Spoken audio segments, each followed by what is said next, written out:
Welcome, wheelchair rugby fans across Canada, around the world, and of course a special hello to our fans from Colombia.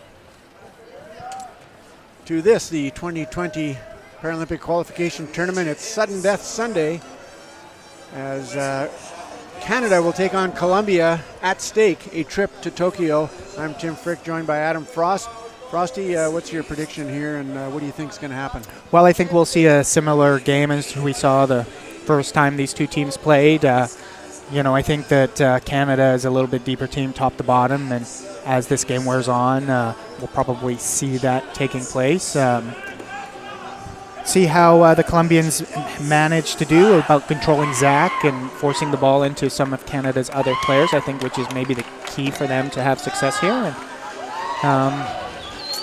Canada, of course, beat Colombia in the round robin, 62-35. Quite a decisive victory. Colombia, ranked 12 in the world, ends up fourth in this tournament, ahead of a few higher-ranked teams. So Colombia actually really with an outstanding outing.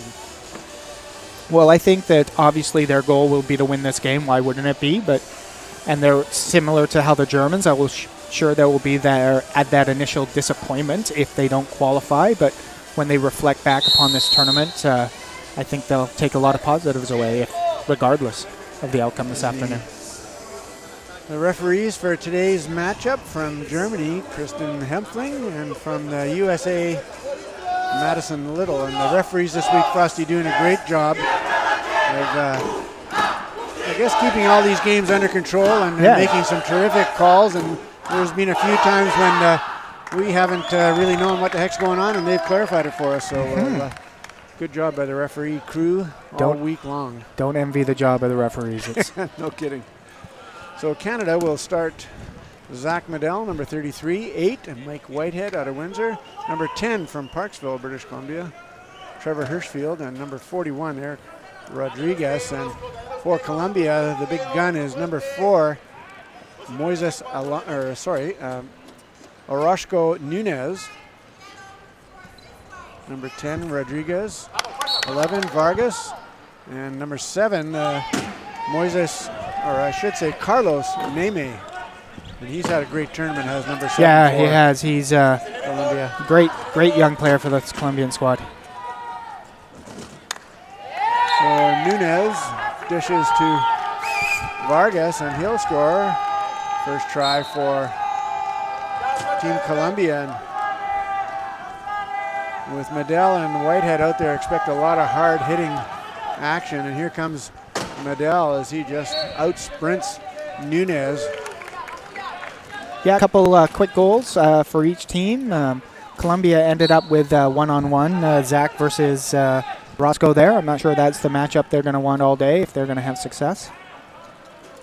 Well, double teaming is a major part of this game. When you get in a one-on-one situation, the player's just too good. There's another pass over the top. This time to Carlos Neme, and he'll turn back. Take a look at the team, wait for them to set up on defense, and then cross the line as Hirschfield comes down to give him a little help. Yeah,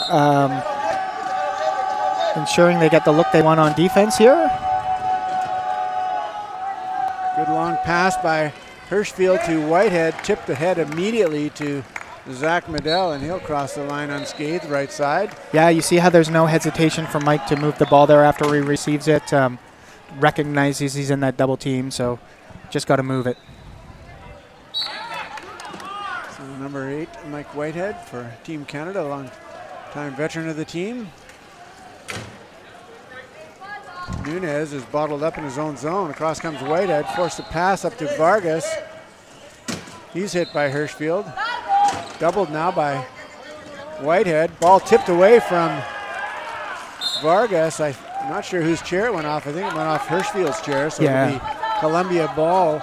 Yeah, it definitely went off Hirschfield's front end there. Good observations by the referee to get that call right. We're a bit nervous over here, Frosty, in the broadcast booth after being run into last game. Yeah. We'll have to keep our head up. And Nunez keeps his head up as he's triple teamed. Tries to get around Medell, no dice. Long pass up to Vargas, tracked down by Hirschfield. Left side to Nunez, who got away from Medell and Whitefield, and nice play by Colombia there. Yeah, good start for them.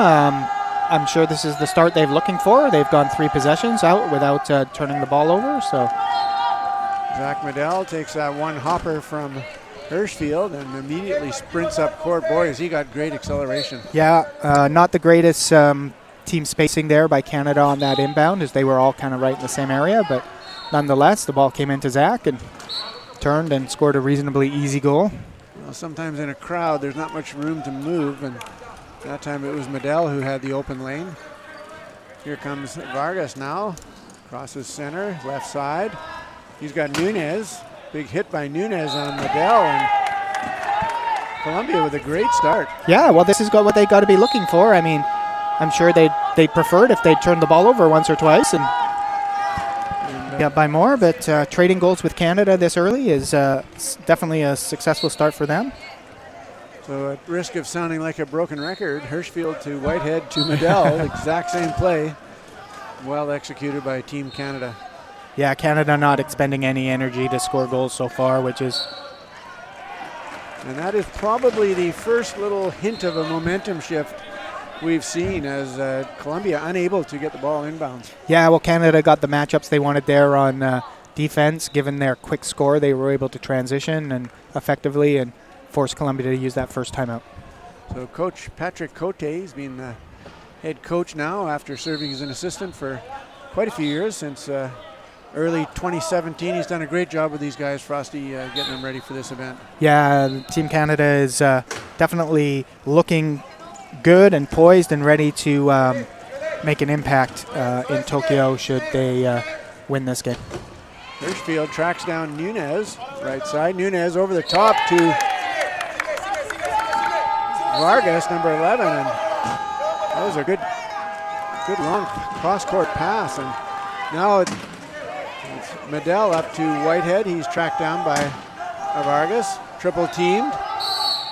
Nunez gets a hand in there, and boy, Nunez is lucky not to take a penalty on that, as Whitey quickly turned his arm over. Yeah, lucky not to take a penalty, and I'm not sure that both players actually possessed the ball there, which is a jump. Oh, no, good call by the referee. He certainly had his hand fully on top of the ball before Mike. So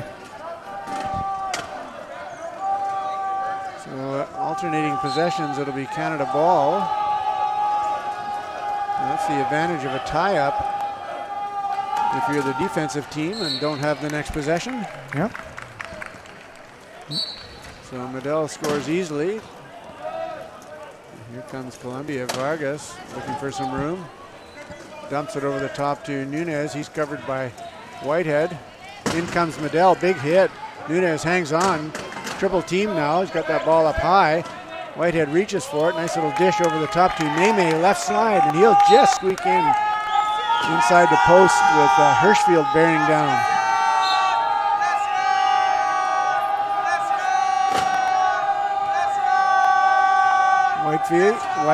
Whitehead, I should say, from Hirschfield. Somehow the pair becomes Whitefield, but yep. Yeah, good job by the Colombian defense there. Kind of had Mike in a bit of a tough situation. And nice tilt by Nunez as he is over and knocks that ball out of bounds. So Canada looking for perhaps a little bit more speed here rather than the steady passing range that Mike brings.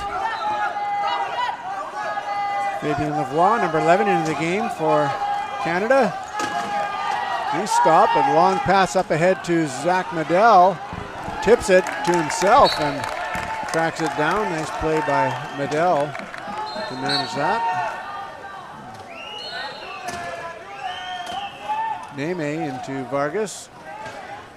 He's deep in the corner. A little bit of trouble here, I'd say, but gets it off to Nunez, one-on-one against Lavoie. Big hit by Neme. Here comes Nunez. Oh, almost threw that one a little bit too far in front. Yep. He spins off Medell. Tracked down by Hirschfield. Nunez nowhere to go, so takes a look on the other side, and he'll have plenty of room right side. Yep. So 4:19 in, it's 7-6 Colombia.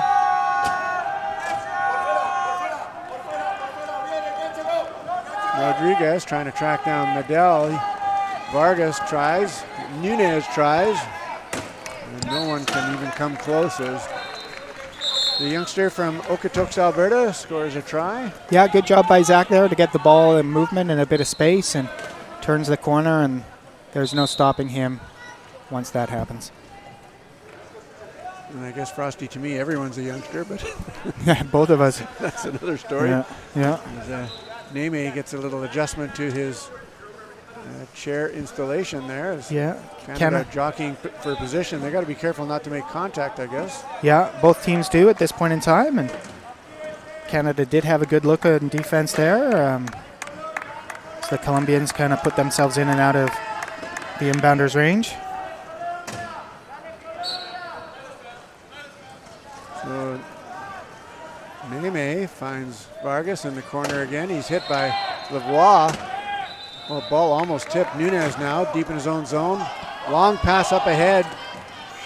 And that will be grabbed by Trevor Hirschfield. The first break for Canada, Frosty. Yeah, first turnover for Canada, and that's really because the Canadians had the matchups they wanted on defense. When Zach's guarding Roscoe one-on-one, it's going to be a good result for them. So Lavoie picks up the pass as Hirschfield, you see there with the steal.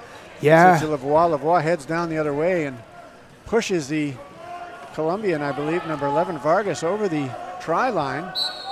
And that'll result in a power play for Team Canada as Vargas will go to the box. I thought the second Colombian, Rodriguez, who came into the pile there, maybe could have put a chair on Trevor, which would have obviously stopped his momentum and maybe allowed Neme to wheel onto that ball before Trevor, because Trevor wouldn't have been able to get there. So Lavoie gives Canada the lead, 8-7. And a bit of a momentum shift here as the Colombians are in a bit of hot water in terms of getting the ball in. Rodriguez bobbles that one but hangs on. Medel with a big hit, pushes him over the line, but he didn't. He didn't call the timeout in time. Good job by Canada there to force the ball into the 1-5 close to his goal line, and then Zach able to create the turnover. So Team Canada with a couple of quick turnovers here on the positive end will certainly benefit from this change of momentum. Lavoie finds Medel. He's got Nunez to beat. Turns back, picked by Lavoie. Medel's got some room right down the middle between two Colombians. Great little pick by Eric Rodriguez on the left side. Yeah, good job by him to help create that hole for Zach to get through. So Canada 9-7 now, 3:09 to go. Roscoe and Nunez in trouble, but gets it to Vargas. That ball once goes off Nunez's chair. He picks it up and calls the timeout wisely as the possession clock at 29. Well, this timeout will hopefully give the Colombians a moment to kind of reset. They had a pretty good start to this game, and maybe a couple of dodgy possessions the last couple, so give them an opportunity to refocus and maybe adjust to the different lineup, because this, as I mentioned before, this lineup with Fabs is a little bit faster. And offensively, maybe that's not a big deal, but defensively, it's giving Canada some good looks. So the native of Quebec City, Fabien Lavoie, making a huge impact here early on. Here comes Vargas now, right side. He's tracked down by Medel, hit hard. He's parked on top of Trevor Hirschfield's chair, just inadvertently, of course, and he'll call an equipment timeout.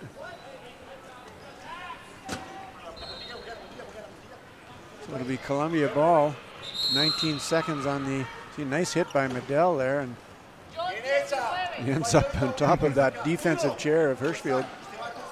Yep. Bit of a wheel issue afterwards. Seems to be resolved. And Colombia will have 19 seconds to try to score against the Canadian key.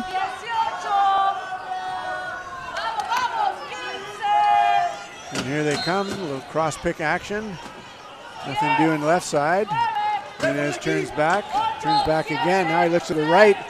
There's some room there, but closed off by Canada. Now back to the left. And Neme with a great little backside seal. Not in time, Frosty. That's a big break for Team Canada. Yeah, nice defensive key formation for Canada, forcing the Colombians to take the 40-second violation. A nice little seal by Neme there, number 7. Nunez appealing for the try. Canada a little sloppy there, but Hirschfield bails them out. Yeah. He'll cross the line. Yeah, I think, Fabs' first reaction was to try to wheel with the ball rather than move it right away to Zach. So by the time he did move it, Zach had drifted over to that far line and was in a bit of a dangerous area. Vargas, he's doubled by Team Canada. Gets it off to Nunez. He's got some room now, left side. Cross comes Medel. Now Lavoie, big hit. Gets the ball to Neme, though. Heads up play by Nunez. Yeah, great job getting rid of that ball, because if he'd have held on to it for another moment, he would have been over and backed by the Canadian defense. Neme having a strong tournament for Team Colombia. Here comes Lavoie now, right side, gathering speed. He's got Medel with him against Nunez. What will Nunez do? Will he force the pass? Nice defense by Nunez to make Canada do something creative, and creative they were. Yeah, I'm not sure if Fabs and Zach were exactly on the same page as to what they wanted to do there, but resulted in a Canadian goal nonetheless. Hirschfield, good defense on number 11, Vargas, and he's forced to call a timeout before he goes out of bounds. Great play by Canada there. Yeah, I think it was actually Neme that called the timeout for Vargas as he put himself into a danger zone. And so, Frosty, all week long we've been taking a look at these on-court timeouts as an indicator of how the flow of the game is going. Canada, all 4 of them left. Colombia now down to 1, and that may come in handy, obviously, later in the game for Team Canada if necessary. Well, it's once Colombia is out of timeouts, which I'm sure will happen eventually here, they'll have to start sending the ball over center, and could lead to some more turnovers. Crack block there by number 10, Rodriguez, allowing Amaya, number 9, to score down the middle. So Colombia hangs in there, 11-9 now, Canada in the lead. Ball up to Medel. He and Lavoie with their signals crossed as both of them were in the area. Here comes Medel, hit a couple of times, and he's got a lot of room here and waits for his team to get set up in transition. Sure, using the clock, obviously, Frosty, in this situation. Yep. Yeah.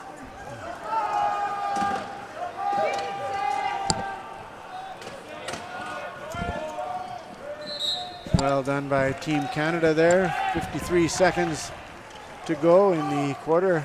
Lavoie under pressure makes a nice little touch pass, bounce pass to Zach Medel.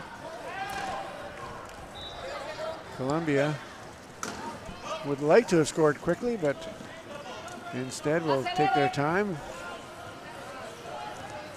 Let's try to deny Canada that last try opportunity. There is a 12-second differential, though, so really, against Team Canada, why not give them the full clock? And well, the goal of scoring between 55 and 50 seconds is to force your opponent to take longer than 10, 15 seconds to score, which Canada accomplished, and now put themselves in a position to score with as little time left on the game clock as they choose. So Nunez and Rodriguez back against Lavoie and Medel. Now it's Canada's Rodriguez, number 41. Back with Amaya, 3-on-3. Hirschfield has Neme trapped in the back court, and it'll be a penalty, I believe, to Nunez. He'll go to the box, and I think he got Canada caught. Will have an easy time for getting the last try now. Yeah, got caught with a reach there. As if there's one area of gameplay that Canada has not always looked its best on, is scoring these last goals. But no problems here. So Zach Medel will cross the line to give Canada a 3-try lead with 3.1 seconds left, first quarter. Just a reminder, the winner of this game goes to Tokyo in late August. They will join France, who won their game this morning against Germany to qualify. Australia, New Zealand host Japan, USA, Great Britain, and Denmark to round out the 8-team tournament. Colombia with a good start to this quarter, Frosty. Yeah, so good start to the quarter. Traded goals with Canada there for first 3 or 4 possessions. Did struggle through the later parts of that quarter after the substitution was made, and Canada started getting a little bit better looks on defense than I think maybe they were getting at the start. However, if I'm the Colombian squad, I've got the ball, I'm down by 3, so if they were able to score this first possession, still a 2-point game, which the way the end of that quarter feels closer than it should, so still within striking distance if they're able to kind of put it together. So Colombia doing quite well in the early stages of the game, then a couple of quick turnovers, losing that momentum and forced to call 3 of their 4 on-court timeouts. And Frosty, we'll take a look at some of the highlights here as Nunez really is the key to this attack. He's got great support though from Vargas, Amaya, and number 7, Carlos Neme, who's had a tremendous tournament. Yeah, and Colombians have made some good plays on defense, like that jump ball that we just saw there. And there were a lot of easy goals by Canada. They do a really good job of getting the ball in and then finding that deep man breaking away, whether it's Zach or Hirschfield or Samard, depending on who's on the court at any given time. So we'll thank our sponsors as we get set to start the second quarter. BC Wheelchair Sports Association, Wheelchair Rugby Canada, and of course International Wheelchair Rugby Federation, Vesco, Moulton, Hauslager, Vancouver Airport Hotel Marriott, and Sheraton. And of course the province of BC, Government of Canada, Richmond Sport Hosting, and our host venue, the Richmond Olympic Oval. And what a marvelous facility it is. Colombia has first possession. Medell has got Amaya. Actually, Caldwell actually stopped him from being pushed back over the center. And lucky break for Colombia there as Nunez picks up that pass and scores down the middle. So I know at my level I've been in the position Zach was there many times, thinking to myself, get out of the way, will you? To my own teammate. So number 15, Patrice Simard into the game for Team Canada. Alongside Trevor Hirschfield, Cody Caldwell plays for Ontario in the regular season, and then Zach Medell. Well, we've seen Cody and Zach hit up for many deep breakaway goals off those inbounds. We'll see if they're able to pull some of those off over the next few possessions.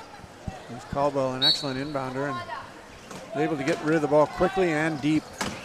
So Colombia here deep in their own zone. Amaya spins away from Hirschfield. Has to go far side though. Hirschfield's coming back to track him down. Spins away again. This time passes up ahead and nobody there. It'll be Canada ball, I believe.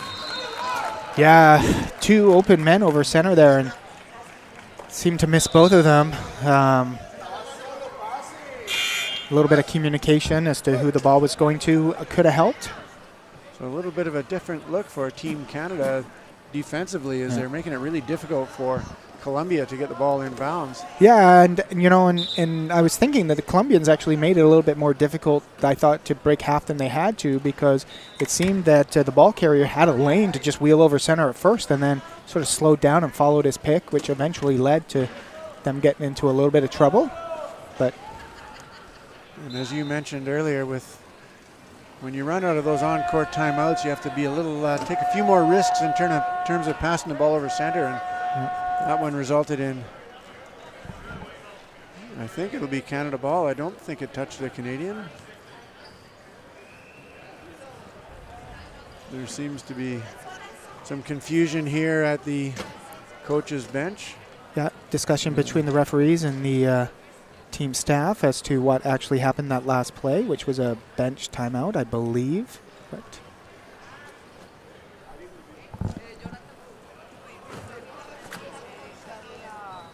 a little bit of a rhubarb.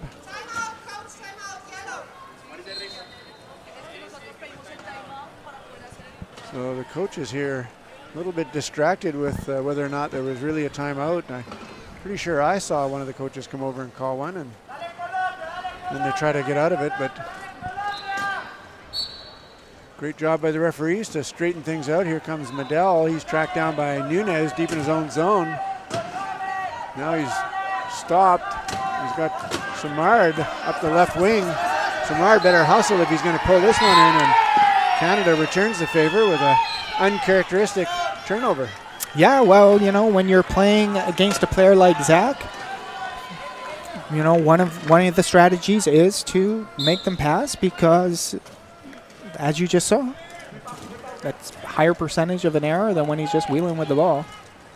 Caldwell covering Rodriguez. Vargas now spins back in his own zone, heads for center. He's got some room.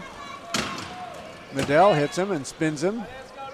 Quickly kicks the ball back to Nunez, the number 1. Nunez has got a bit of space now, hit by Caldwell though. Hirschfield reaches in, and Nunez will cross the line. Good play by Nunez there to recognize Hirschfield facing in the wrong direction there. Here comes Medell, he's got some room. And you are in fact correct. You give Medell some room to maneuver and he will easily cross the try line using a teammate as a decoy. So Canada up 15-12 here, 6:28 to go, second quarter. On the line, a trip to Tokyo.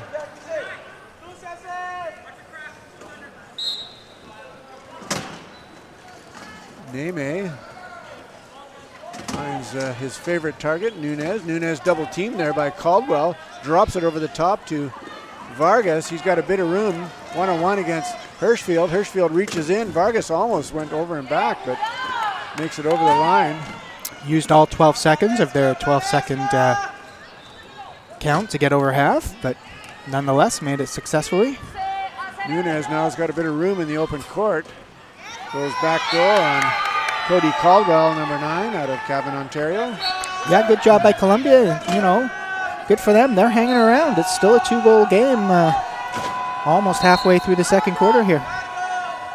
Medell is trapped with the ball deep in his own zone, and he calls a timeout rather than make a risky pass as his receivers weren't quite in position yet across center. Yeah, well, nice job by the 2 Colombian defenders and to use the sideline as an extra player and trap Zach so he couldn't wheel. They got Cody on the inbounder trap, and Zach just wasn't in a good enough position to see Simard or Hirschfield up the court to move that ball, and Canada used its first timeout. Well, excellent crowd here for today's game. We got teams from Alberta, down the States, Portland, Seattle. The Swiss team, you can see them decked out in their red outfits there just beside the penalty table. Down the far end, the goal that Canada defending, or the try line Canada's defending, is the House Lager Beer Garden, and that's a popular place to be on a Sunday afternoon.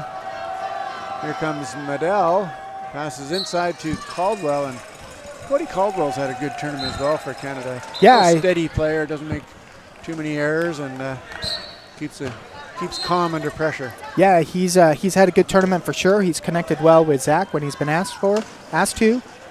Solid decisions on inbounding. The odd rough shift, but not too many. Vargas barely gets the ball up to Neme, and Colombia, I would say, a little bit lucky to get over the center line in 12 seconds there. Yeah, have been maybe the last couple of possessions. Simard with the ball, hits center. He's knocked back, and I believe he'll call. I think the Colombians may have thought that was an over and back. I wasn't quite sure if Pat's one of his front casters actually hit the center line before he called timeout, but it's hard to say with those long defensive chairs. There's a lot of chair in front of those front casters, and Desjardins will pass into Medell, and Rodriguez and Lavoie back in the game for Canada. Yeah, well, this has given Canada its best look on defense. Obviously, Hirschfield was out there in the first quarter, but not a big drop-off in talent between him and Desjardins. A couple of veteran And players. there he is, making an impact right off the bat. Medell is in trouble with the ball as Nunez reached in, but was strong enough to pass it across to Zach as Pico from Ottawa makes that interception. Nice little shift for Canada momentum-wise. Another hit by Medell and Desjardins. Nunez with the ball now. He's doubled, gets away on a pick by Neme, and he's got room. He's jostled a few times as he crosses the line. And Nunez able to score. Weaves his way through traffic there very well. Yeah.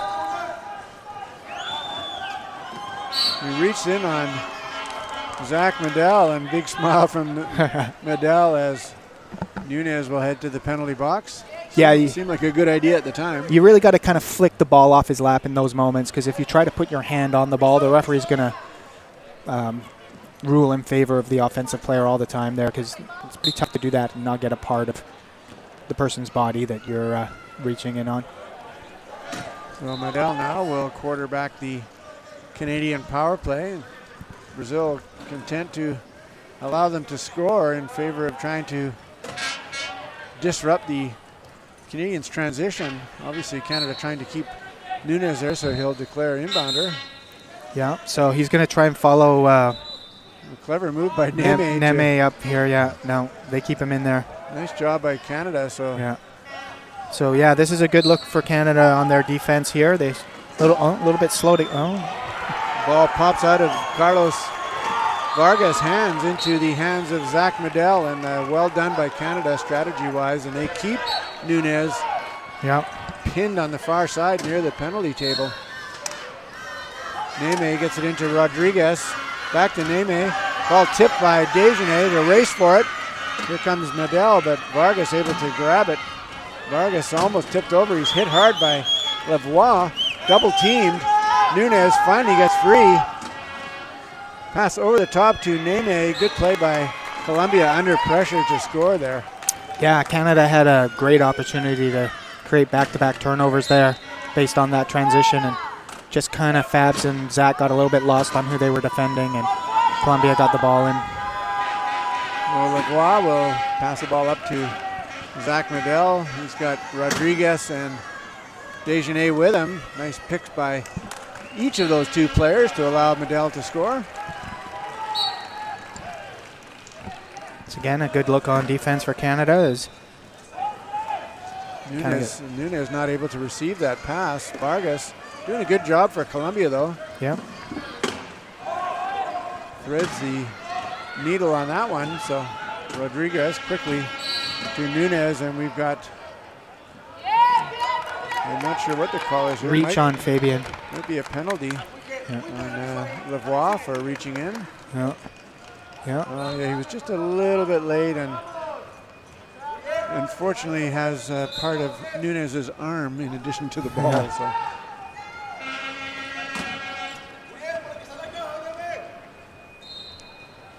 Vargas will score. 3:15 to go for a second quarter, I should say, first half. Canada up by 4, 21-17.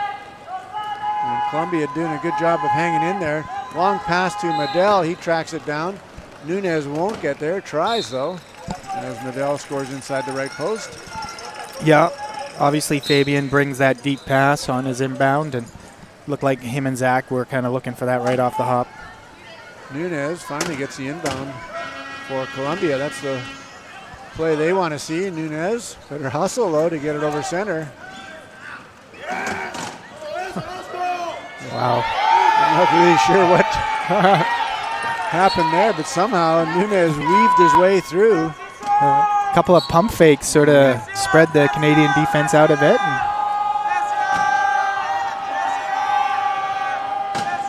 And Medell, he'll have some room. He's got Lavoie with him, and he'll just head down court all by his lonesome as Canada gets ready for transition. Up 5 here, 23-18.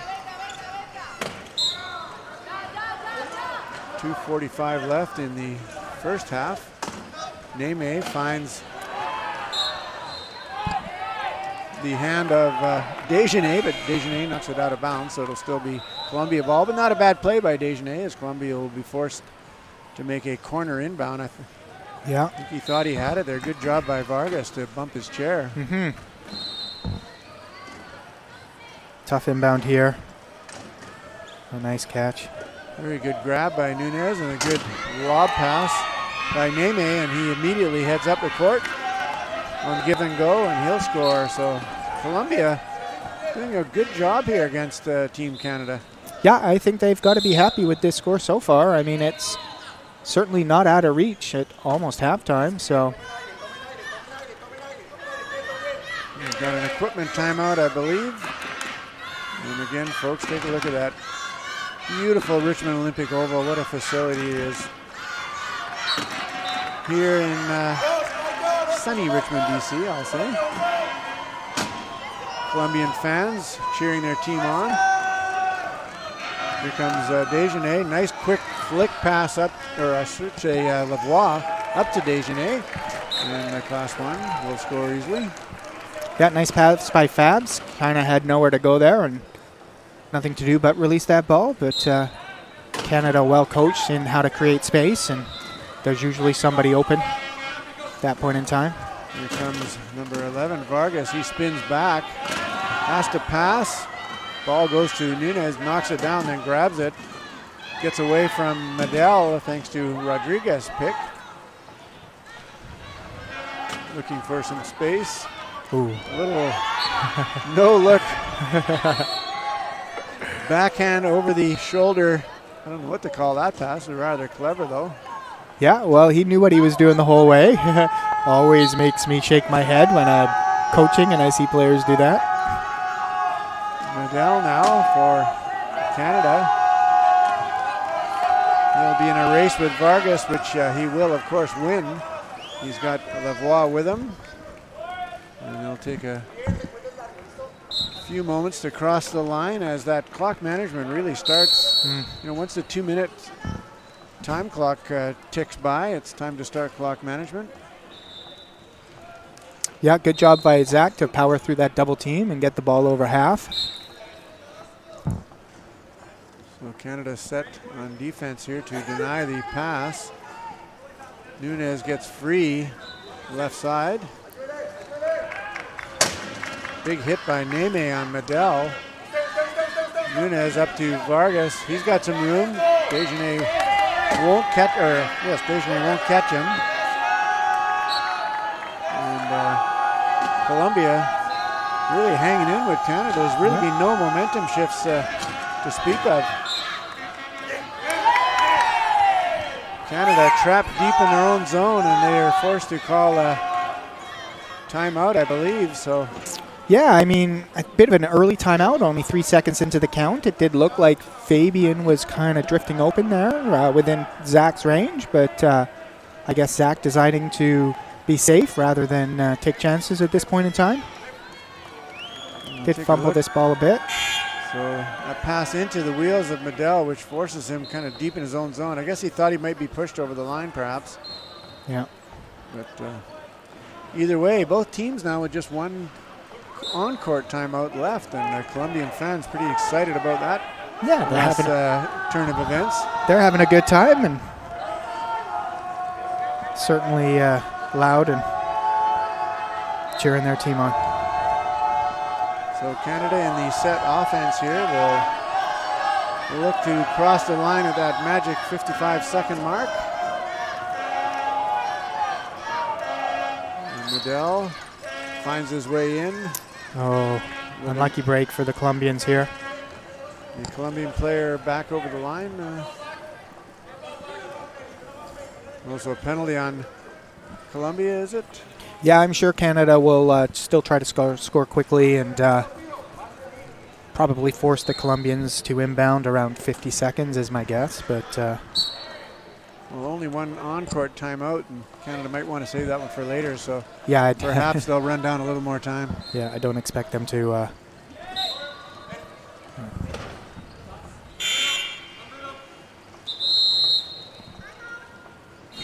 So Colombia calls a timeout. I think that's a coach timeout, if I'm not mistaken. This will be their second coach's timeout. So obviously wanting to discuss strategy at this critical juncture of the game. It is Canada's ball to start the second half. So I guess coach just going over what the game plan is in this situation.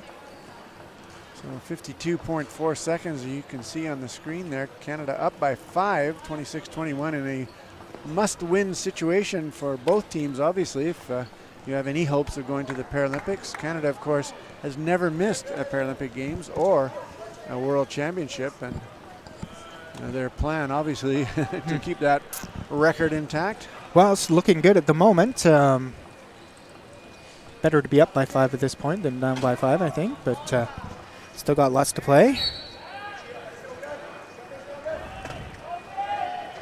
Colombia inbound to Nunez. He's got a bit of room now. A couple of nice screens by the Colombian players, and Lavoie, I believe, is going to head to the penalty box. Yeah, the referee called a flagrant foul there, so bit of a bad decision by Fabian on the goal line. So we'll take a look at the replay here, and over goes Nunez. Fabs has got, nobody to blame but himself there. Put the referee in a position where she had to make a call. And if you hit a player with a high center of gravity, as is Nunez' characteristic, you got to be real careful that you hit them in the front of the chair. Yep. So the goal awarded. So, given Canada will have the ball 3-on-4. Yeah, well, I would imagine that they still have a pretty good chance of scoring 3-on-4, given Zach's ability to draw defense to him. But let's see how they do. The Colombians trying to triple team Medel. Ball into Rodriguez. Bounces around, and eventually Nunez picks it up. So that's a big break for Team Colombia. The first bit of momentum we've seen for Colombia in this game as they draw within 3. Yeah, a bit of a botched give and go there between Pico and Eric. I think I would have rather seen a little bit more patience for Zach to work his way back to the ball, like here. That should be a penalty. So I believe yeah, Zach is hit in the back of the wheel. So. Yeah, so Zach got up on one wheel and the Colombian player made contact, so the referee's called a technical foul because when you're in a vulnerable position, you're not allowed to make contact with players. So a little bit of spark for Team Colombia is quickly extinguished, as Canada will have an easy time of it in the last 28.7 seconds of this first half, as you see Medel.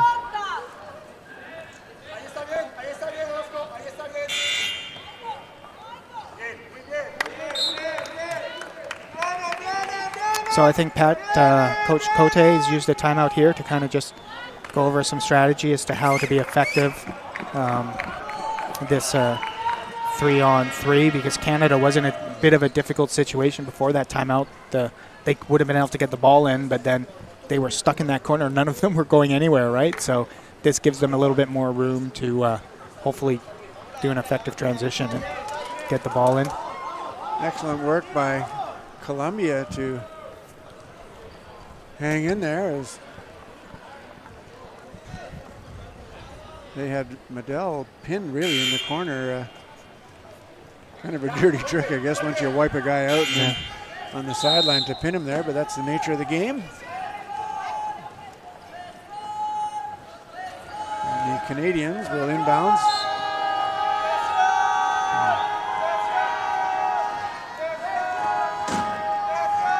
Player from each team in the penalty box. Lavoie, of course, serving his penalty for that intentional foul. So, yeah, I would imagine that with 2 players in the penalty box and I believe Fab still has one more penalty to serve. Colombia's only scored one goal since he's gone in the box that Canada will score last. And Zach Medell crosses the line. Well, the Colombian player stays in the penalty box, which I think is a mistake. I think he could have come out. It might have been a technical on him as well. Yeah, actually. it was a technical, but I believe he gets to come out after the Canada scores. And I think actually you're right, as he's looking at the coach and looking at the penalty table. But either way, it'll be Canada heading into the halftime break, 27-23. Some good momentum by Canada earlier in the second quarter, but then Colombia storming back to close the gap. Yeah, well, obviously down by 4 at this point in time is not the worst position you could be in. And, you know, Canada really shooting themselves in the foot a little bit, particularly with that flagrant foul by Lavoie with not very much time to go in the quarter, and Colombia able to create a turnover and get one back. Nunez for Team Colombia having a very strong game offensively. Also Carlos Meme coming through in a couple of clutch plays for Colombia.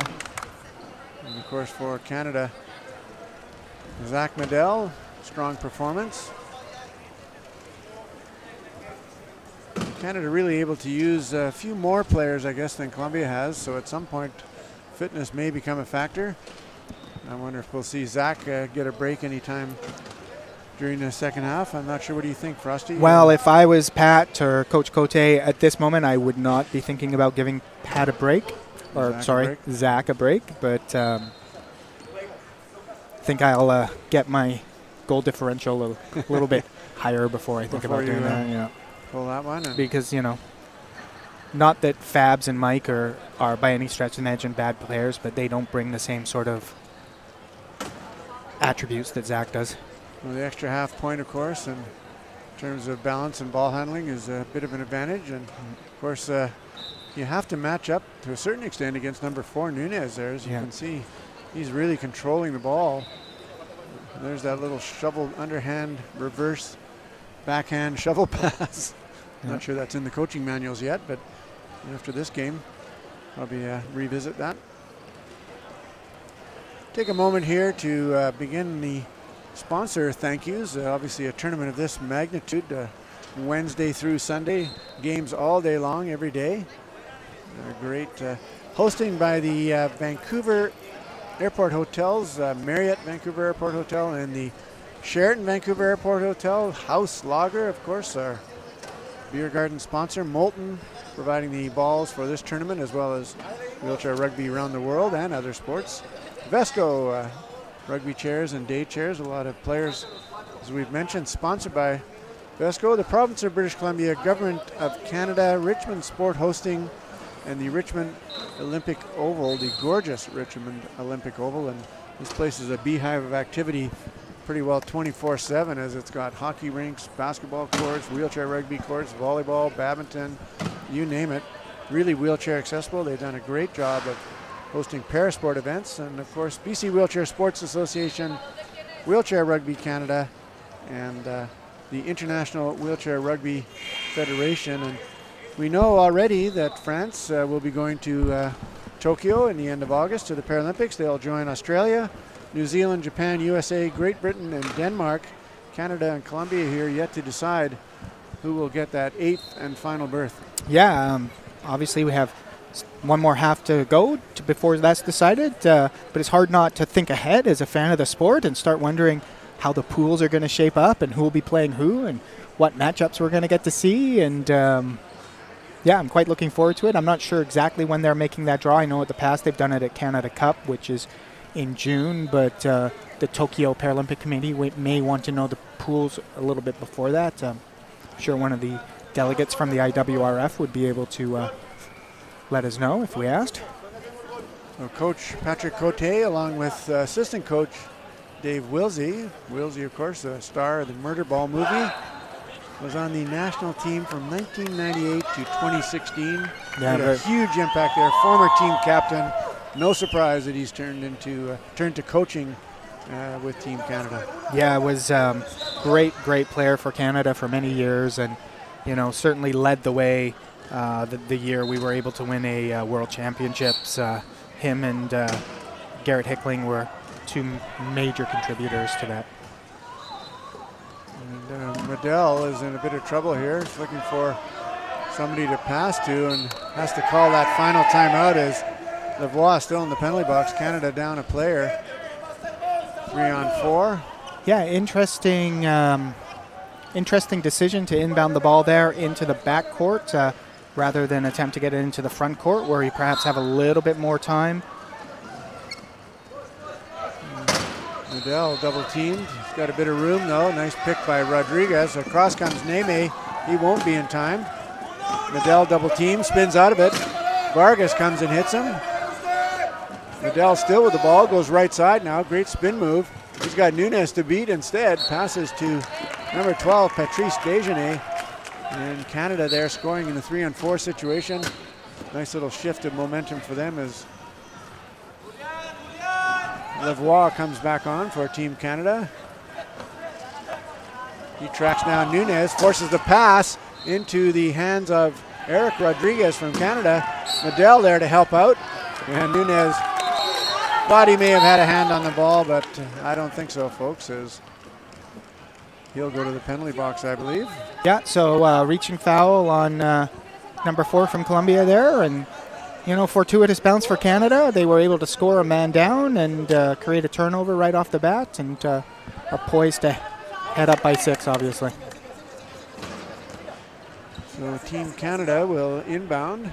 That's Desjardins to Lavoie, number 11. He'll wait for his team to set up in transition. They'll try to trap Nunes, but good job by Colombia to allow Nunes a bit of breathing room, as it were. He's still trapped deep, though, so it's going to be a tough pass. Now Nunes gets free. Comes back to the ball. Passed by Neme. Double team, long bomb over the top. Onto it is Varga. He's stopped by Desjardins. Canadian defense recovers. Here comes Nunes now, right side. Cuts back. And then nice pass to Vargas. Yeah, nice job by the Colombian offense there to get the ball over half and then score the goal. And Canada counters with a pretty easy goal. And before Colombia can set up their defense, Canada set play into Lavoie, then deep to Medell. And Canada gets an easy try, and that's another indication of momentum, isn't it? That whether you get easy tries or whether you get tough tries. Even though they count the same on the scoreboard, it's an indication of the flow of the game. Here comes another coaching tip for you there, Frosty. Thank you, thank you, Tim. Yes. Vargas now gets the ball over to Lavoie, who unfortunately is on the opposing team, and he'll score easily for Team Canada. Yeah, a couple of mistakes in this third quarter here now by the Colombians have led to some turnovers, and Canada has extended its lead to potentially 8 here now. Oh, excuse me, Colombia's got the ball. So Vargas deep in his own zone. A long pass up ahead to Nunes. Medell reaches over top, swats it away. Whose ball will it be? Colombia retains possession. Almost by Canada. Create that turnover and not make a liar out of me. I thought Medell was going to try to swat it off of Nunes. He tried to, but Nunes cleverly ducks out of the way. It would have been interesting if the referee had let Zach get away with that if it had worked. Generally, right, or not. Because you can't do that intentionally. Yeah. Well, he may have tried to make it look like a desperation play. Judgment call, so you never know how it's going to go by the referee. So Rodriguez for Canada, number 41, allowing just a smidge too much room as Nunes able to score inside that left post. Medell now with a bit of space. He's got Lavoie with him. Vargas is back, but realizes not going to do anything, so starts to transition right away.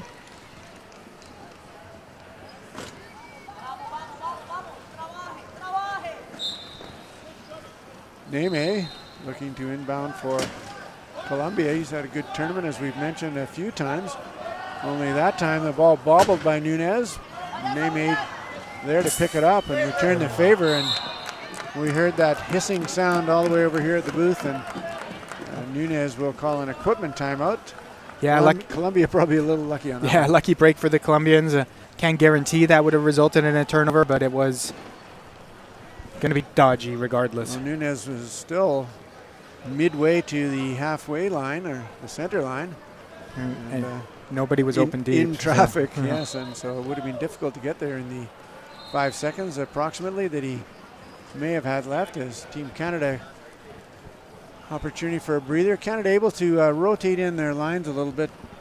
Colombia, have they made a substitute? I can't remember. They've made one substitution. They switched around their class 2s at one point in a time in the game, but Vargas has been out there for the majority of the time. A solid player is Vargas, number 11 for Colombia. Nunez with the ball in a similar situation, but he'll have a fresh 12 and a bit of space. Had some space. Yeah. Nice job by Medel to cut him off. Great pick by Neme as Lavoie had Vargas lined up. Yeah, good job by the Colombian outlets to be in a spot where they could get the pass, because Roscoe was not going to get the ball over half himself. Medel uses a Colombian player as a pick on Nunez to get wide open to score. But Canada back in control here, up by 7 with 5:14 to go third quarter. It's 33-26. And as we mentioned, the ticket to Tokyo on the line here at the Richmond Olympic Oval. Here comes Vargas now. He's got Desjardins to beat. And Medel just about pushed him into the post. Good recovery by Zach Medel. Yeah, good hustle. Vargas, nice play to turn into Medel there, as we saw in the replay, to lessen the blow.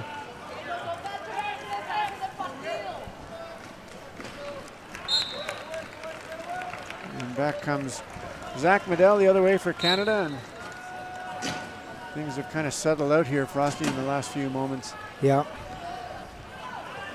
Here comes Vargas now. He's looking for a bit of space. He gets past Desjardins. Medel there, wisely dishes to Nunez. He's got space now in the open court. Canada backing down into the key though and cutting off some of those lanes. Nunez has some room on the far side. Cut off by Lavoie. Now he'll try the left side. Now he'll come way back out and try to create some space. And he looks at the clock, recognizes they have one timeout left, and he will use it. Probably a wise choice at this point in the game. You have to really get the momentum going, or else you're in trouble. Yeah, good use of the timeout as the shot clock was winding down, and it looked like the Colombians, 3 of the Colombian players, were all focused on kind of controlling Zach, and that left the Colombian ball carrier to have to battle 1-on-3 against the other guys, and just wasn't able to find a hole to squeeze through. So 15 seconds on the possession clock, and Nunez will attack. So this time, a little bit better organization by Team Colombia. Yeah, a gap opened up there because obviously they were attacking the key. And Vargas will have an equipment issue dealt with, allowing Canada a bit of time to set up, but it also allows Colombia time to get free and try to pressure some of those Canadian receivers. Lavoie, a couple little nifty fakes. Cut off neatly by Vargas. Lavoie better get rid of the ball because time is running down. Unfortunately, Nunez in front of that one, and Colombia have a little bit of momentum here as Nunez will pass to Vargas. Oh, that was nearly picked off by Rodriguez. Nunez back with the ball again. Finds a hole. Cut off by his own player, but Neme cleverly sneaking in on the right side. Yeah, Fab's got into a little bit of trouble on that possession because after he received the ball, he had a one-on-one matchup, and then instead of waiting and trying to use a picker to help him move up the court, sort of just kind of tried to keep attacking that sidelines where there was no space. So the Medell over the top to Desjardins, number 12. He's been at the Paralympics a couple of times, 2012 and 2016, so I'm sure he's quite anxious to make travel plans. Canada up by 6 now, 35-29, 3:15 to go. Long pass ahead to number 10, Rodriguez. Medell will not catch him, and Colombia within 5. A gritty performance by the Colombians. Lavoie, this time a quick pass to Medell, and Nunez will not be able to catch him as he crosses the line. Yeah, nice coordination by the Canadian press break. Fabs got that ball and made a nice quick pass to Zach, and reasonably easy goal. And nice pickoff by Desjardins. Wow. He saw that one coming. He hit the Colombian player, and this time the ball knocked away, but it'll go out of bounds, and Canada will retain possession. Outstanding game here by number 12, Desjardins, for Canada. Yeah, nice job by him to intercept that ball, and a little bit fortunate that that ball went off a Colombian player to retain possession. So Canada up by 6. Will have the opportunity to go up by 7, and they waste no time in doing so. 37-30, 2:47 left, third quarter. Nunez deep in his own zone, spins away from Medell. Now runs into him again, has to pass up to Vargas. He's tracked down by Hirschfield, who's into the game now for Canada, along with Mike Whitehead, number 8. And Canada there, probably not that happy that they let the Colombians off the hook there, as they had some good defensive positioning. Yeah, decent defensive positioning, but great job by Neme to be open over half and dish that ball off to Roscoe for the goal. So Mike Whitehead, number 8, into the game for Canada. He, of course, has coached our Invictus wheelchair rugby team in the last couple of Invictus games. Yep. Shout out to the guys from the Invictus team and women that are watching this event here as they see Coach Whitehead now. Don't do as I say, do as I do. And here comes Medell for Canada, scoring quickly.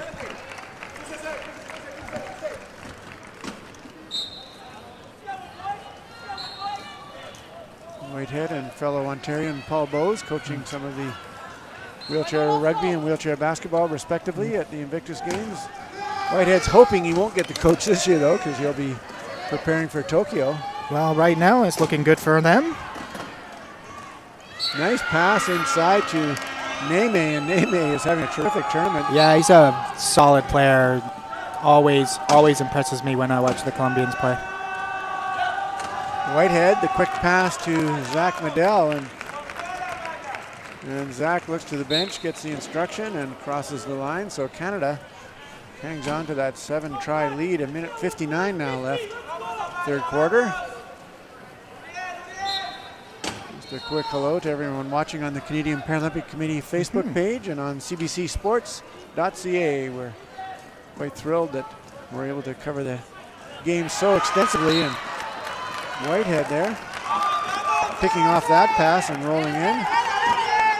It was almost as if Neme was passing to him as he was already had his hands in the air. Yeah, you know, when you're a Class 2, I know that it's hard, but right now he's sitting there not even trying to wheel. It's a Class 2 versus a Class 1. It's a mismatch for you. You've got to try to take advantage of that.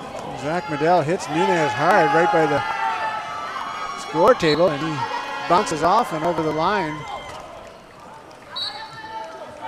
Very well done there by Colombia's number 4 to protect that ball against Zach, and with not much space close to that goal line.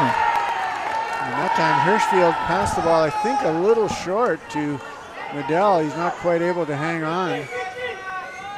Take a look at maybe he was turning and going before he received the ball. Sometimes that happens. You're so anxious to get going because you know you've got the space.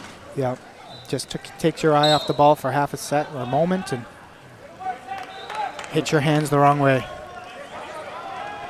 The Colombian player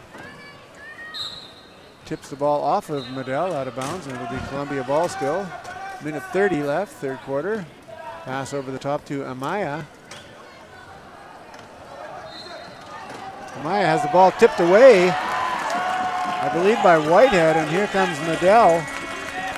He will take a bit of time here now to cross the try line. Yeah, nice quick hands by Mike to get the ball off the lap there of the Colombian ball carrier, and now Canada's got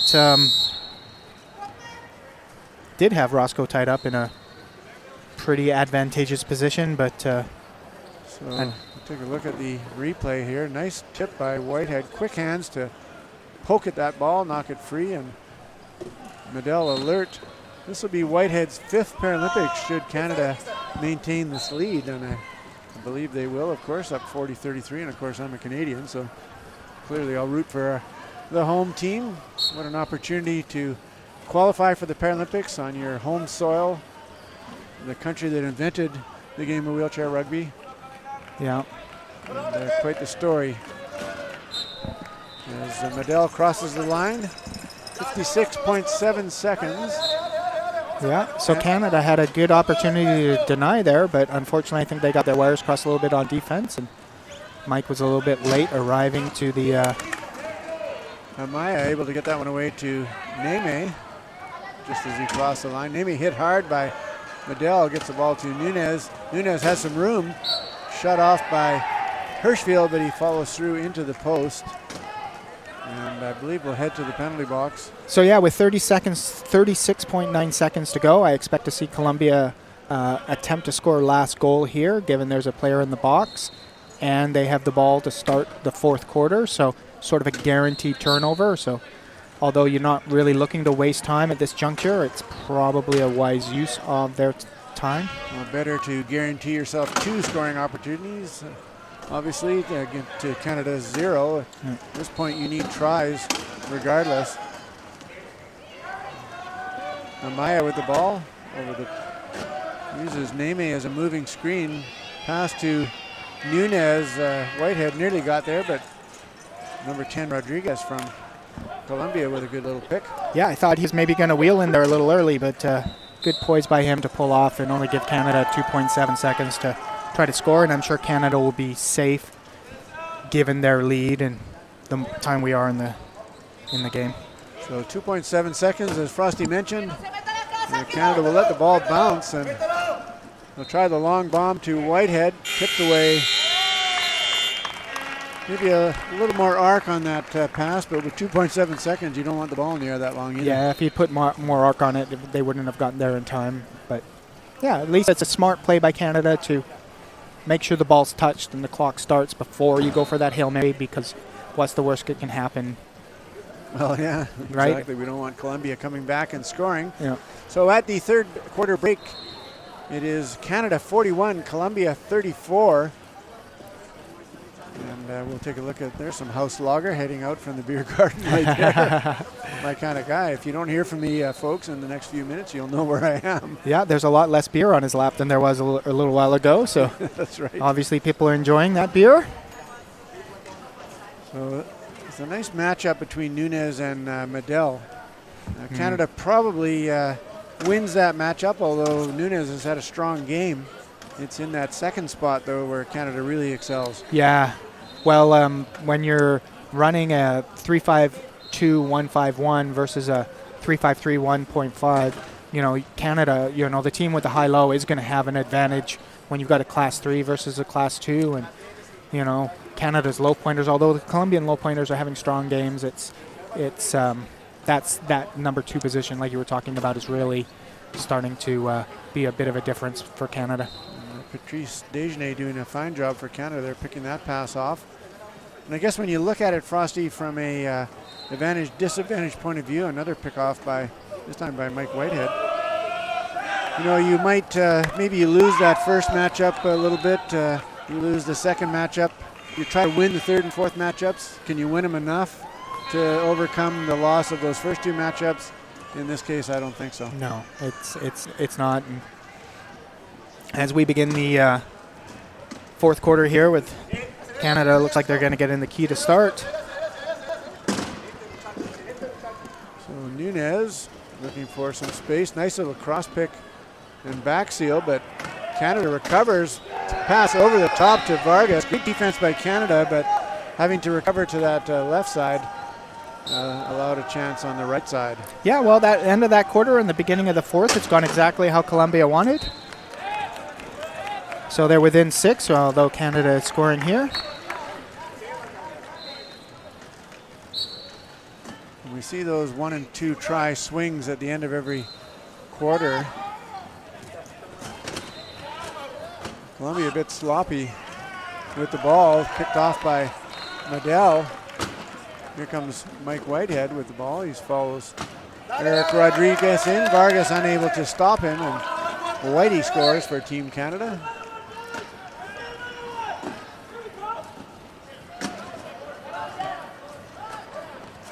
A hook pass over the top by Nunez.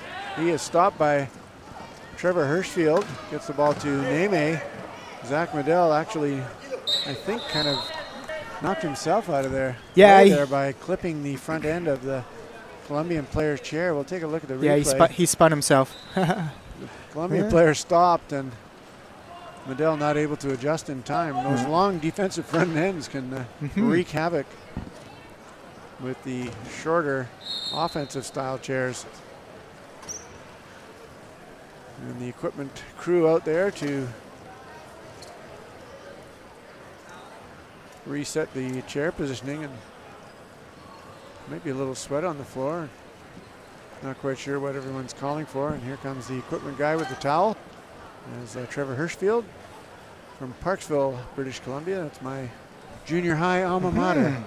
Lovely little spot.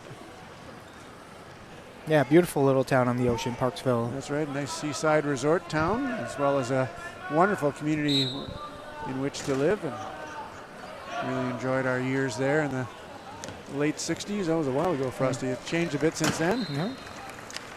Yeah, I would imagine it was pretty quiet back in the 60s. Pretty sleepy little town. Yeah. I used to like the sandcastle competition they had at Old Raft River Beach when I was younger. And just to give you a perspective, it wasn't even a competition when I lived there. Here comes Vargas now for Colombia, deep in his own zone. Looks to pass up ahead to number 10, Rodriguez. He tracks it down. Ball bobbles away to Medel. He saves it in desperation. Ball bounces into the hands of Vargas. And Colombia a bit lucky there. Yeah, lucky break for Colombia that Zach had to get rid of that ball because he couldn't use a timeout to save it. And, you know, a tough pass. Zach probably could have just stopped his chair and been a little bit more patient with the ball there. But so Mike Whitehead up ahead to Trevor Hirschfield, and he'll not cross the line as he is forced into the post, I believe. Yeah, good defense by the Colombian high pointer. Nice timing on contact there by Nunez. It will be a tough corner inbound, though, for Colombia. So bit of a spark for the Colombian team here late in the game. That pass over the top, almost picked off by Medel. He's just a whisker late getting across. Colombia trapped deep. Nunez with that over the top reverse shovel pass, or whatever we're going to call it. And this time it does not work as Colombia turns it over. Yeah, tough play for Neme there. Although, you know, with the plays I've seen him make this week, I thought he might have had that one. But Canada lucky to get that goal or turnover back. And back comes Mike Whitehead. Dishes off to Medel. Runs a little cross pick action. Nunez tracks him down. Now Medel spins back. Nunez is bumped and falls backwards awkwardly into Medel, but Medel had gotten rid of the ball quite a bit earlier, so the player not in danger, Frosty? I have to admit I was watching Mike score on the monitor. I didn't see the fallen player, so it's hard for me to comment at this time, and we'll see a replay here. And a great job by our SportsCanada.tv crew. Well, he was actually in a bit of danger there because Medel did have possession, but yeah, Canada there with a little bit of a break. And I suppose, you know, throughout the tournament you get breaks here and there, so Team Canada with one. Yeah, well, Zach was stationary, so if he'd have been moving, maybe that would have been a little bit more dangerous play. But once again, the referees proved me wrong. As Vargas scores for Brazil. Eric Rodriguez doing a good job of trying to hold him, but back the other way, Zach Medell using Whitehead as a decoy will score easily. So Canada maintaining the 8-try lead, 5:26 to go, fourth quarter, ticket to Tokyo on the line. Back the other way, nice pass up ahead to Vargas, and he'll outrace Trevor Hirschfield. And looks like a bit of contact, Frosty, before the whistle. Yeah, she called contact before the whistle, which it must be she said 1 minute. Colombians are saying it's the first warning, but the referee disagrees. Well, the penalty table has the little warning stickers there. The little red flag is hanging out. Red flag is pretty obvious to me. So Rodriguez will head to the box. Canada goes to the power play. Here comes Whitehead now. Nice block by Medell. Whitehead will wait a moment and then crosses the line.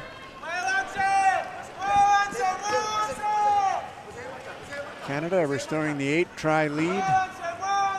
Time now going to be in favor of Team Canada as momentum shifts have been few and far between this game. Yeah, I'm sure Canada will be just happy trading goals. And Vargas is hit by Zach Medell and knocks his axle out. The axle knocked right out. And the quick release is a wonderful invention, but there's a fine line between quick release and popping off accidentally. Yes, pass up ahead to Rodriguez. He will cross the line, the 1-5 for Colombia. Nice job by him to put himself in a position to catch and score. Hirschfield now looking for someone to inbound to. Finds Medell. He's triple teamed. He'll try to wheel out of it. Instead passes out of it to Whitehead.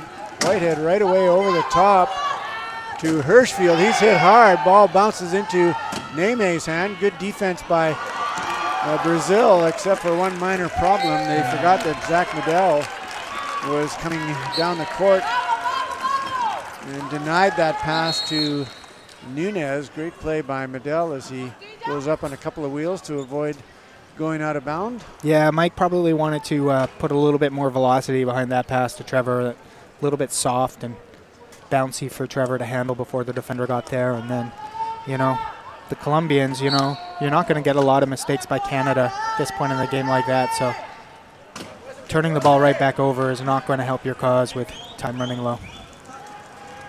Nunez crosses the center line, evades a few Canadians. A risky pass into the wheels of number 11, Vargas.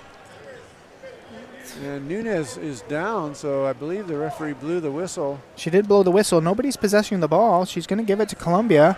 I would have surprised that they're not going with the arrow in this situation as nobody possessed the ball, but... Frosty, you know better than I, or I know better than you. We don't question these referees. They're great at making the correct calls. Okay. She says team possession is yellow, so...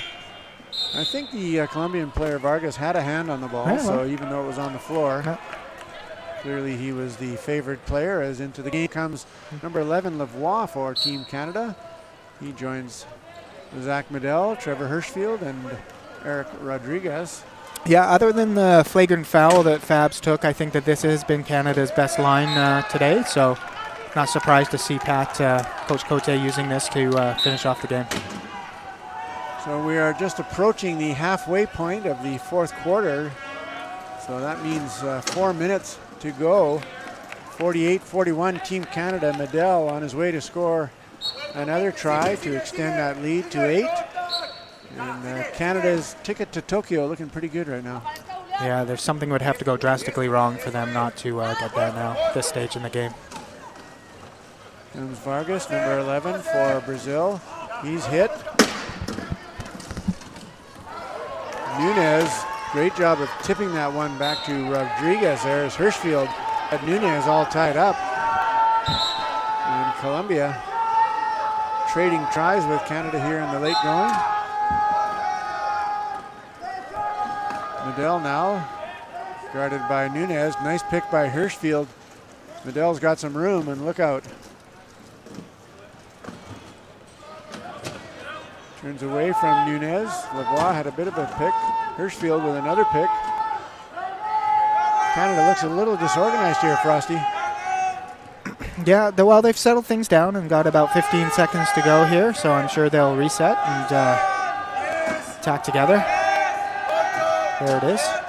And a nice cross-picking action by Lavoie and Hirschfield, allowing Medell to go in behind around the left post, inside the left post. Or the far post, if from your TV monitor, I suppose that's. Here comes Vargas now. He's had a strong game for Colombia. Looks for a teammate. His hit hard. I thought he might have passed that one a little earlier because Colombia needs tries, and down goes Vargas, and I believe, will that be a turnover? Yeah, they called a turnover for sure. They don't have any timeout, so he couldn't use one, and So he has an open player, and yeah. Nice defensive play by Zach to pop him and put him out. So Colombia here down by 8, 50-42, 2:54 to go. And as I mentioned, Team Canada hoping to join, and I think they will, obviously.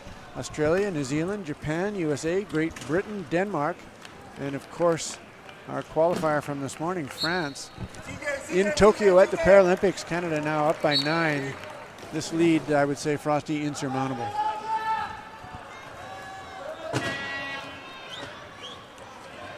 Rodriguez gets bumped out of the way, and Nunez has some room now.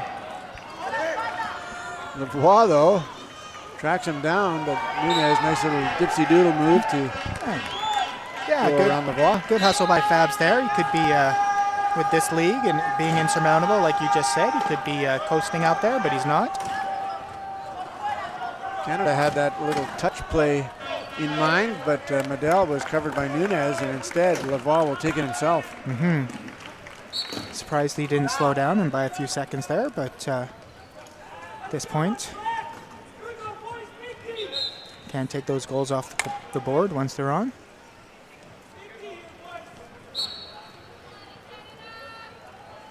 So Neme inbounds to Nunez, ball stolen by Medell.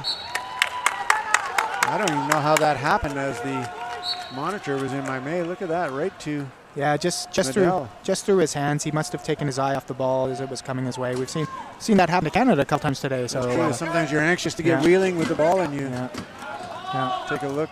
Well, like we're well of the game situation. I'm sure they all are as well, obviously. And so Neme over to Nunez. He's hit by Medell. But Medell bounces off, and Nunez is able to cross the line. And another one of those backhand passes from Nunez. He's got a patent on that one. We'll have to put that one in the coaching manuals. Yep. Medell with some room uses Hirschfield.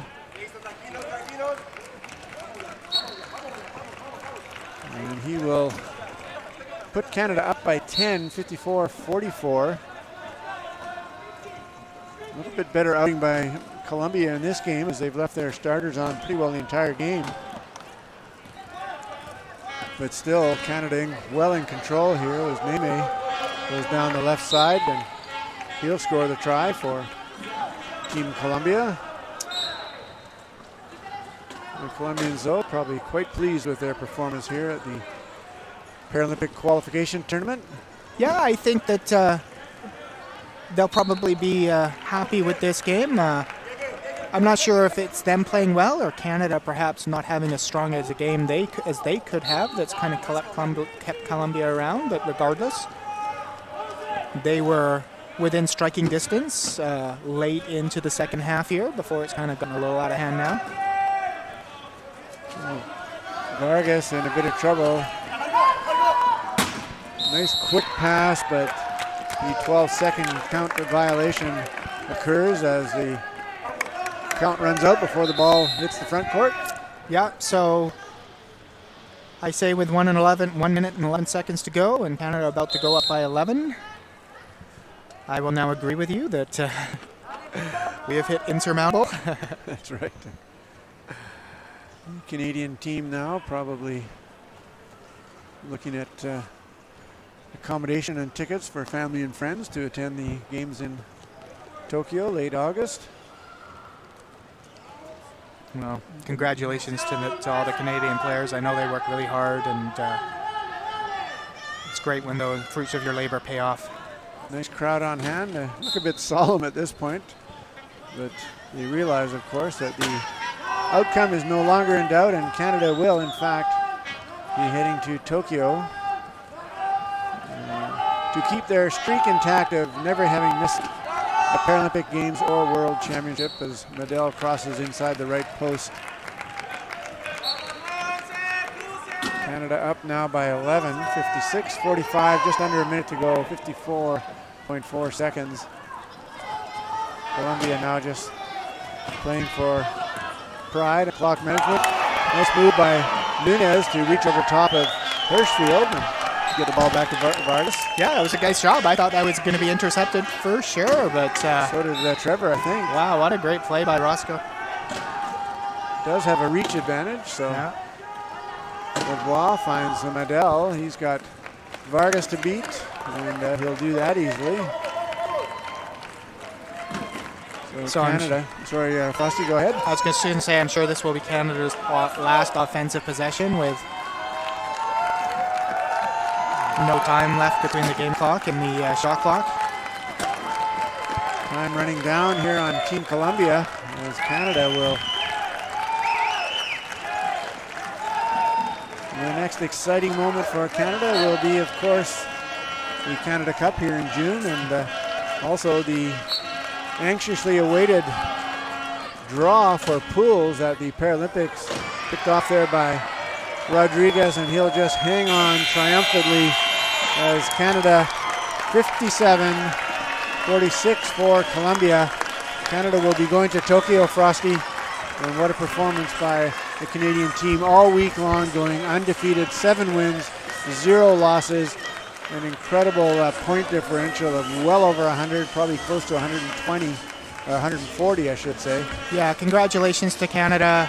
Well-deserved victory today, and of course, great playing all week. And, you know, congratulations to the Colombian squad. I'm sure that, like we've said before, they'll be a little bit disappointed with this result, but as they reflect back on this week, I'm sure they'll be pretty happy with their performance. And they gave Canada a good game today. It was not a nail-biter, but I don't think there was anybody feeling that easy on the Canadian bench most of the way through this game. So, you know.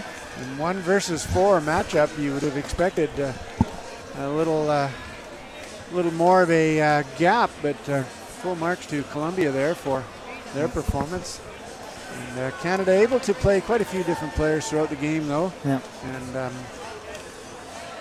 Coach Patrick Cote and coaches and assistant coach David Wilsey will be quite happy with their squad's performance, I'm sure, here at the Richmond Olympic Oval. And we'll thank our sponsors, Frosty, one last time, BC Wheelchair Sports Association, as we see the Canadians appreciating their fans and appreciating each other. The moment just sinking in now that they will be going to Tokyo. Wheelchair Rugby Canada, the International Wheelchair Rugby Federation, province of BC, as we see the Canadian squad forming up there for the one last huddle. Government of Canada, Richard Sport hosting Richmond Olympic Oval, Vesco, Moulton, House Lager, Vancouver, or Marriott Vancouver Airport Hotel, and the Sheraton Vancouver Airport Hotel. Team Canada, Patrick Cote, getting in the last word before their team cheer, as they will clearly appreciate their fan support, appreciate the week here at the Olympic Oval, and what a great feeling it is indeed to know that you are for sure now heading to the Paralympic Games in Tokyo. Good job, Tim, and thanks everybody for listening. It's been a pleasure commentating this week, and I hope you've enjoyed the games. Well, we've had a lot of fun here, Frosty, and don't go away, folks, on sportscanada.tv, murderball.tv. We will also bring you the medal ceremony and some of the awards. Hopefully, I believe Canadian Paralympic Committee will be carrying those on their Paralympic Super Series with Benoit Huot and cbcsports.ca. Perhaps, I haven't been informed officially, but either way, you'll be able to find it online. So for Adam Frost, I'm Tim Frick. France and Canada advancing to the Paralympics here at the Last Chance Paralympic Qualification Tournament.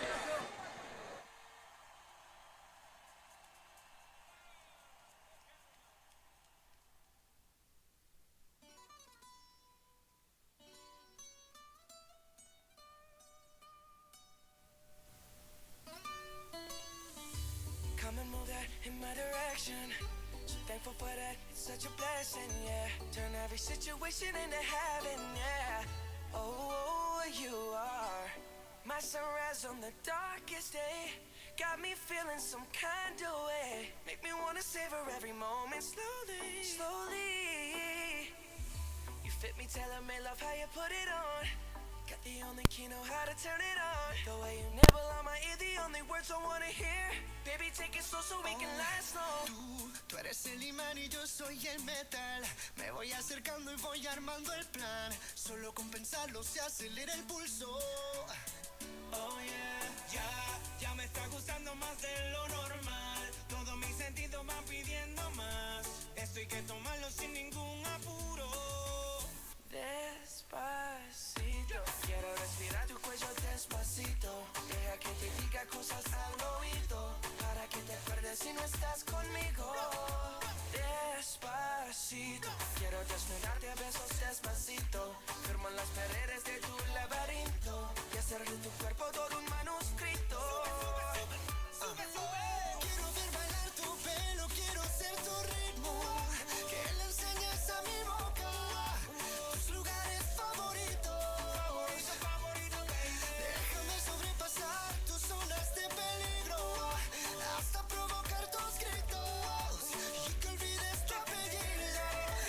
Si te pido un beso, ven dámelo. No sé qué estás pensándolo. Llevo tiempo intentándolo. Mami, estoy dando y dándolo.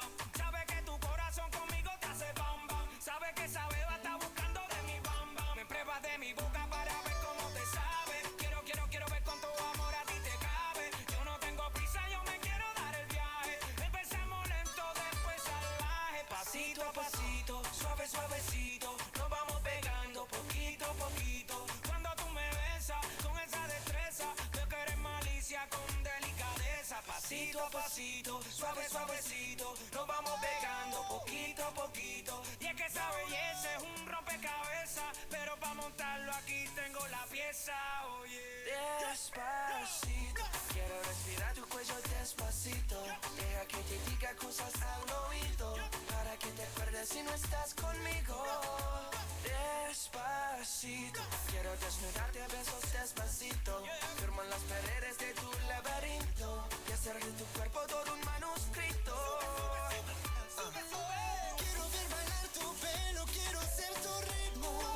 Que le enseñes a mi boca tus lugares favoritos. Déjame sobrepasar tus zonas de peligro, hasta provocar tus gritos y que olvides tu apellido. Despacito, this is how we do it down in Puerto Rico. I just wanna hear you screaming, ay bendito. I can go forever cuando esté contigo. Pasito a pasito, suave, suavecito. Nos vamos pegando poquito a Que le poquito. enseñes a mi boca tus lugares favoritos. Pasito a pasito, suave, suavecito. Nos vamos pegando poquito a Hasta poquito. provocar tus gritos y que olvides tu apellido. Despacito. I've been up all week, not getting any sleep, trying to read the signs. I don't know how much more I can take, how much longer I can wait before I lose my mind. You, for heaven's sake, you take my breath away when you're not even trying.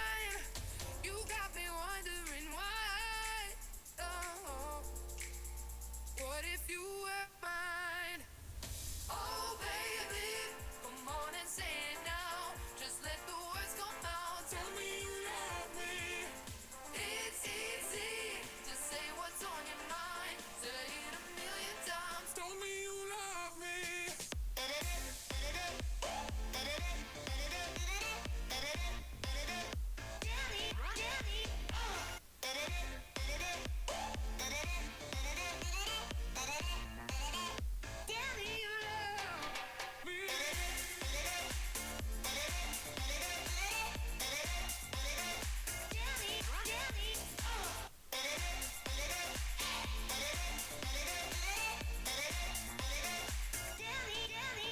Come on, I know it's way too soon, but I waited for you. I think that's long enough, so long. To all those lonely nights, battles and picking fights, it's already been done. I can't believe my eyes. I wonder did I find myself so far in love? We could be the perfect match, and what's so wrong with it?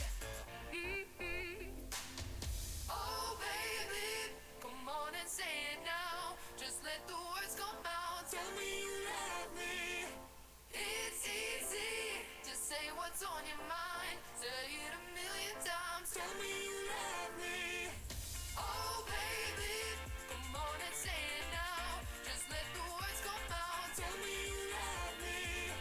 It's easy to say what's on your mind. Say it a million times. Tell me you love me.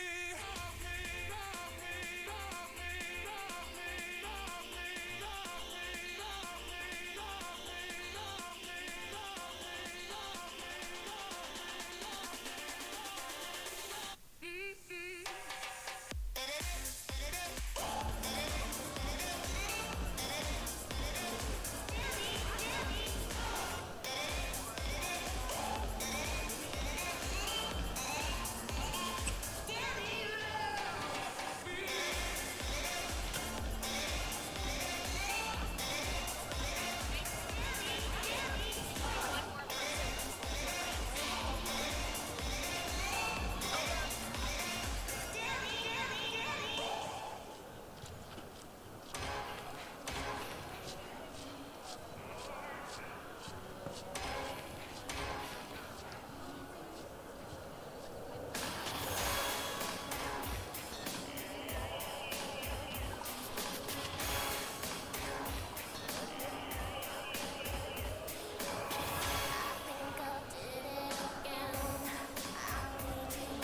IWRF Paralympic Qualification Tournament and the Vancouver Invitational Wheelchair Rugby Tournament.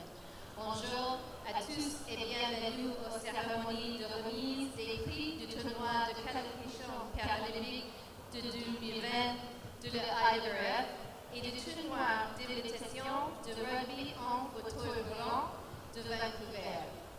My name is Gail Hamamoto, and I am the Executive Director of BC Wheelchair Sports, the host organization for these events. Je m'appelle Gail Hamamoto et je suis la directrice générale de l'Association des sports en fauteuil roulant de la Colombie-Britannique, l'organisation hôte de ces deux événements. I would like to acknowledge that we are gathered today on the traditional, ancestral, unceded territory of the Musqueam and Coast Salish people. What a week of fierce competition, so many incredible games. To begin our ceremonies, please welcome our dignitaries, officials, and the winning teams from the Vancouver Invitational Tournament in the 2020 IWRF Paralympic Qualification Tournament. Pour commencer nos cérémonies, veuillez souhaiter la bienvenue à nos dignitaires officiels et équipes gagnantes du tournoi d'invitation de Vancouver et du tournoi de qualification paralympique de 2020 de la IWRF.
The Honorable Carla Paltrow, Paralympian and Minister of Employment, Workforce Development and Disability Inclusion for the Government of Canada.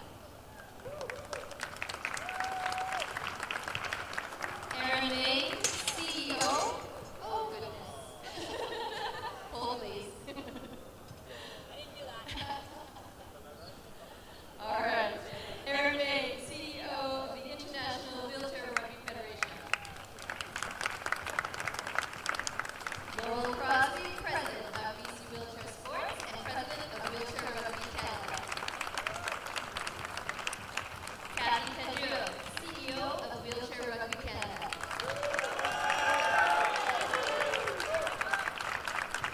Duncan Campbell, the founder of the sport of wheelchair rugby and a member of the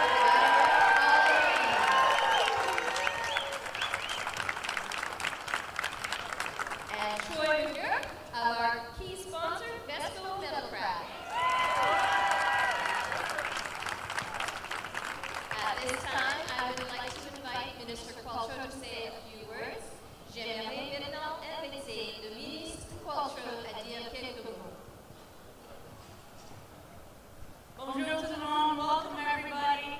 My heartfelt congratulations to all of you. Félicitations, je suis très excitée d'être ici aujourd'hui avec vous autres. I'm very excited to be here. You know, my heart, of course, is with wheelchair rugby. You guys play hard, you win hard, and man, you lose hard. You guys are just the most awesome exemplary of excellence that we could ever have on this planet. And when I say guys, I mean guys and girls. Let's recognize all of the fabulous women here today on International Women's Day. I understand the vast majority of your reps in this tournament were women. Congratulations. All you fierce, competitive female athletes, my heart goes out to you as well. You guys kicked ass. Anyway, on behalf of the Government of Canada, on behalf of the Prime Minister, I want to congratulate you all, those of you who are going on to the Paralympic Games. Congratulations, you've earned it. It's an awesome experience representing your country. Enjoy every single minute of it. You've earned it. Play hard, train hard, do your best. We're very proud of you, Canada. Thank you, Minister Calcio. Merci. And now I would like to invite Noel Crosby to the podium to speak on behalf of the host organizations and make a special presentation. Et maintenant, j'aimerais inviter Noel Crosby sur le podium pour parler au nom des organisations hôtes et faire une présentation spéciale.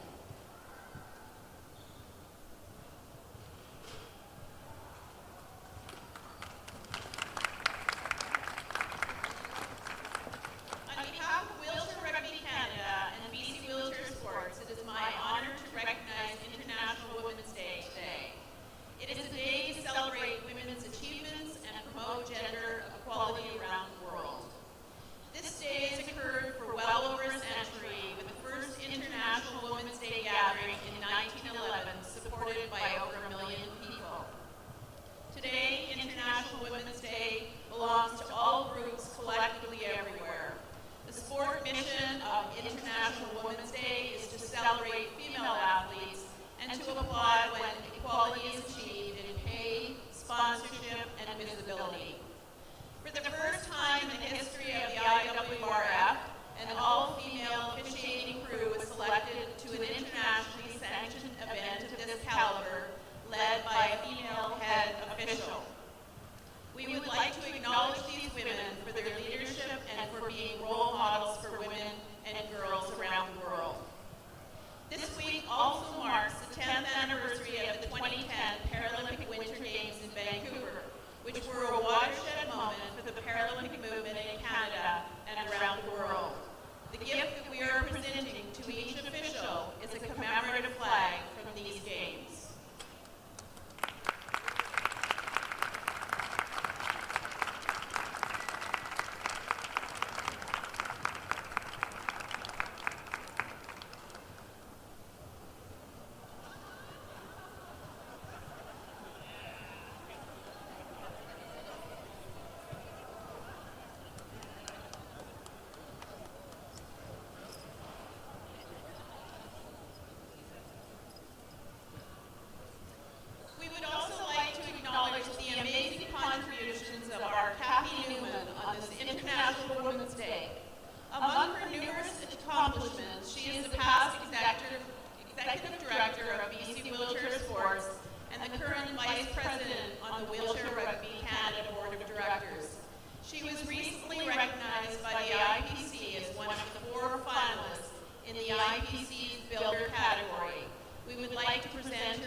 Gottensen. Katja, please come forward and accept a gift of appreciation for all your hard work in leading this team of officials.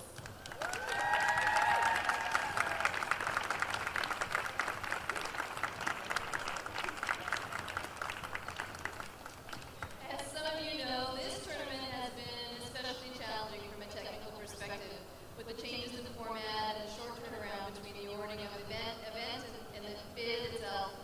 We would like to acknowledge the IWRF technical delegate, John Corson, for his extraordinary time and effort that he put in to not only ensure that the event was technically sound, but to alleviate some of the workload from the organizing committee. John, can you please come forward and accept a token of our appreciation?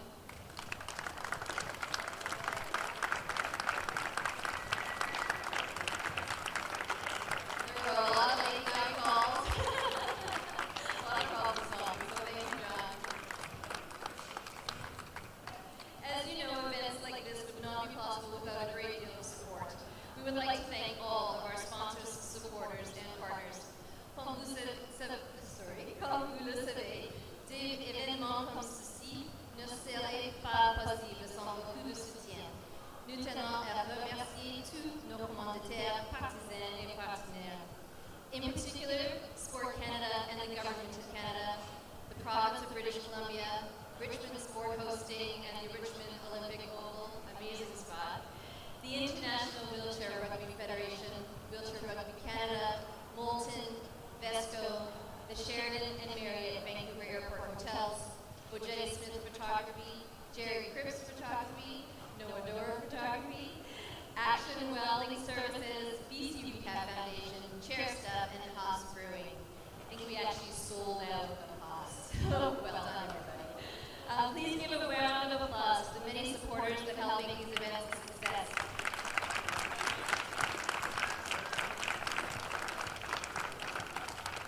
Thank you to all of the volunteers that have given so generously of their time, from the first arrival to the final departure and everything in between. We literally could not do this without you, and we are very, very grateful. Thank you also to our amazing webcast team with sportscanada.tv and webcasters Adam Frost, Tim Frick, and Colin Emerson. Merci à tous les bénévoles qui ont donné si généreusement leur temps de la première arrivée jusqu'au départ définitif. Nous ne pourrions pas faire cela sans vous et nous vous en sommes très très reconnaissants.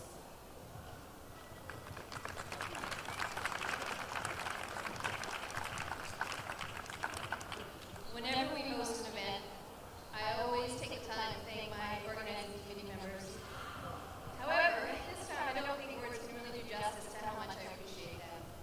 Chaque fois que nous organisons un événement, je prends toujours le temps de remercier les membres de mon comité d'organisation. Mais cette fois, je ne pense pas que les mots puissent rendre justice à quel point je le apprécie. Oh my goodness. Some of you who are familiar with the organization know that we host the Canada Cup every 2 years, and this is the Canada Cup year.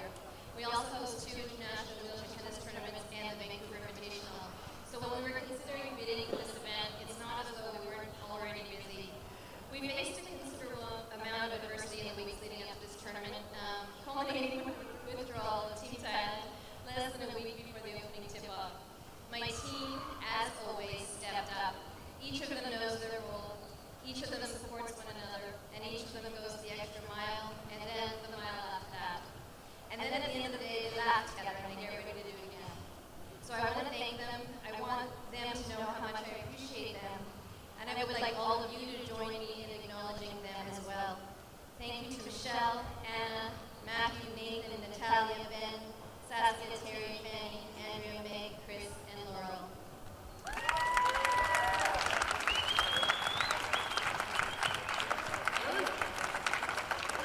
In particular, I would like to acknowledge Kevin Bowie, who was the technical lead for the qualifier and the event chair of the Vancouver Invitational Tournament, all while juggling technical delegates with Tokyo 2020 in a very tumultuous time. So thank you so much, Kevin.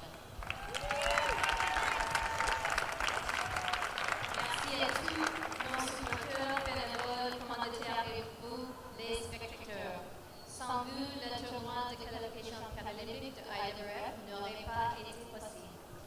At this time, I would like to invite Aaron Main, CEO of the International Wheelchair Rugby Federation, to speak.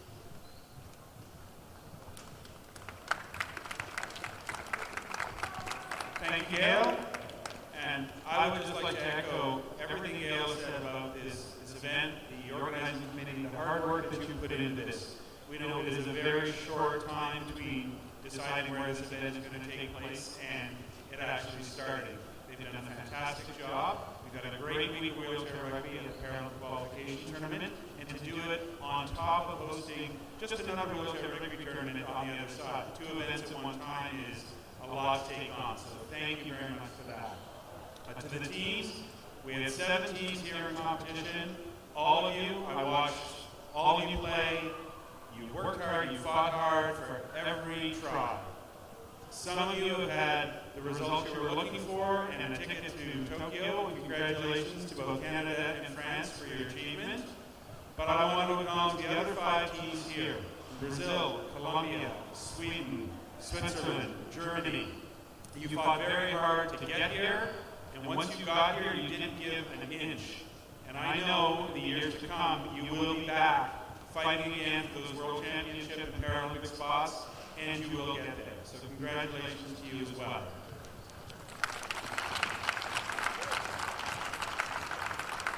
And with that, I say thank you again to Gail and her organizing committee. Thank you to our officials who make all of this happen. John, my technical delegate, all of our fantastic referees who ensure a fair competition. Best of luck to those of you going to Tokyo. Thank you.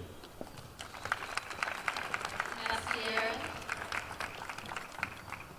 I would like to ask Duncan Campbell and Kathy Cadu to come forward and help make the next presentation.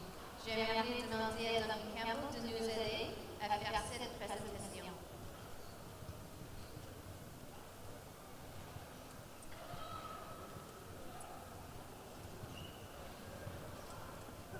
Some of you may not know, actually probably most of you don't know, that Aaron Main, the CEO of IWRF, is stepping down from his position after a very long period of time.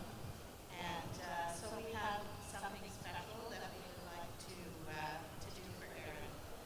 Aaron first became involved in the wheelchair rugby family through his wife, Judy Zellman. Judy was a 3.5 wheelchair rugby player and one of the first women to play internationally. Not wanting to be just a fan, Aaron earned his stripes, quite literally in those days, as a referee. He then moved on to a leadership position on the rugby committee of IWAS, and then navigated the difficult process that led to the IWRF becoming an independent federation in 2010. He has served as the first paid staff member of the IWRF, developing relationships with the IPC and World Rugby, and working with the board to develop strategic plans and policies that provide a strong governance structure for the federation. I have no memories of the wheelchair rugby family without Aaron being a part of that family. But he will, of course, always remain a part of our family, along with Carla, Isaac, Susan, Jessica, Matthew, and Judy. Thank you, Aaron, for all you have contributed to rugby in Canada and throughout the world. And now I'd like you to join me in watching the screens for a special presentation.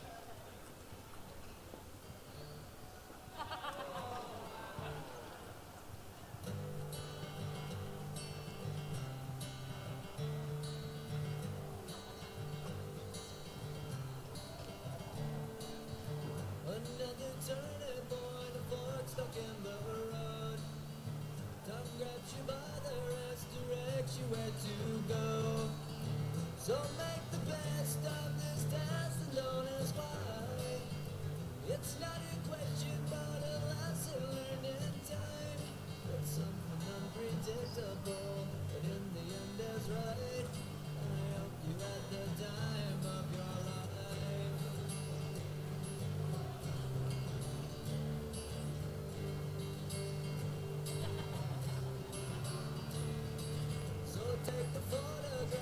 still friends in your mind. Hanging on a shelf in good health and good time. Tattoos of memories and their skin on trial. For what it's worth, it was worth all the while. It's something unpredictable, but in the end it's right. I hope you had the time of your life.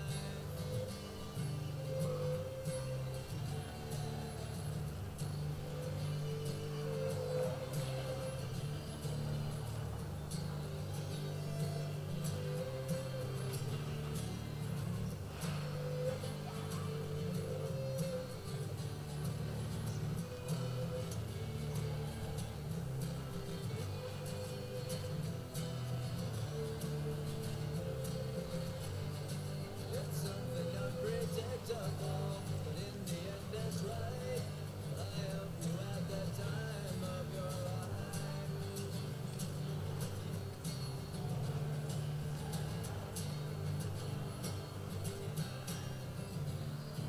It's something unpredictable, but in the end it's right. I hope you had the time of your life.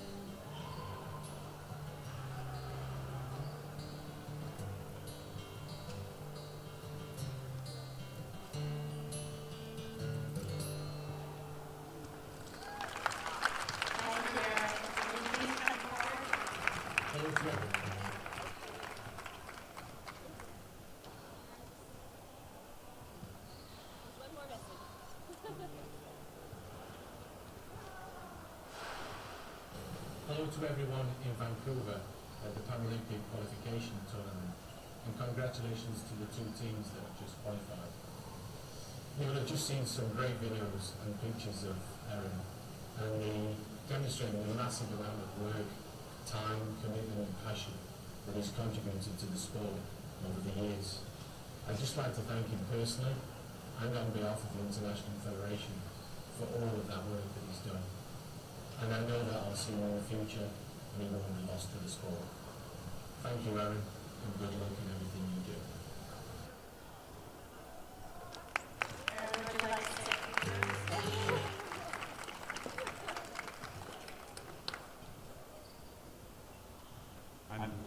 I'm not really sure it's fair to ask me to say a few words out of that.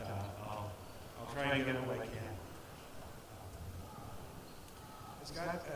As Kathy said, this sport has been a part of my life for over 25 years.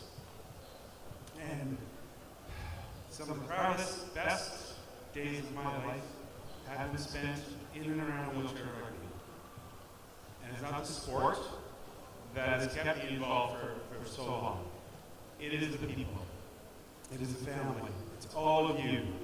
Athletes, officials, volunteers, everyone who contributes to it. I appreciate the thanks that you've given me for the work that I've done, but I have to return that 100 times for all the work that you all have done to help build this sport and this federation into what it is today.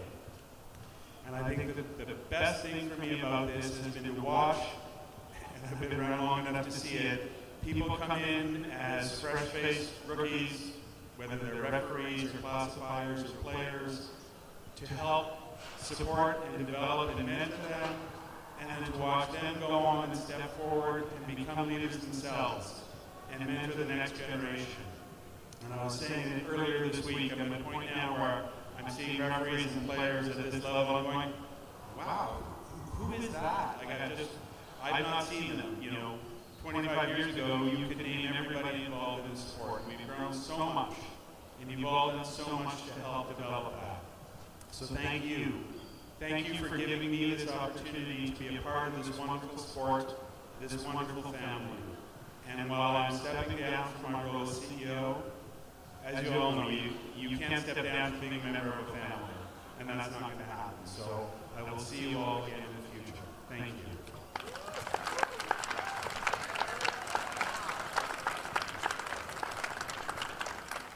We have a special gift for Erin. This is a print that was created from a painting by Canadian artist Mike Moser, a resident of Ladder, BC, who very generously donated it in support of our organization and the sport of wheelchair rugby.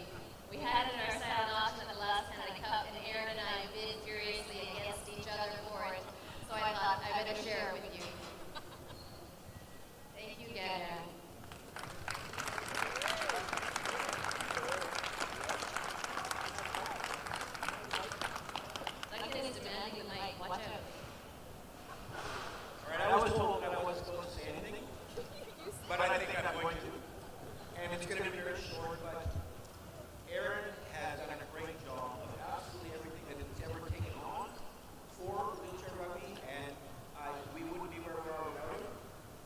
Maybe with the exception of refereeing, I'm not really sure about that one. But I would like to congratulate Aaron for everything he's done, and his contribution has been fantastic. Thank you.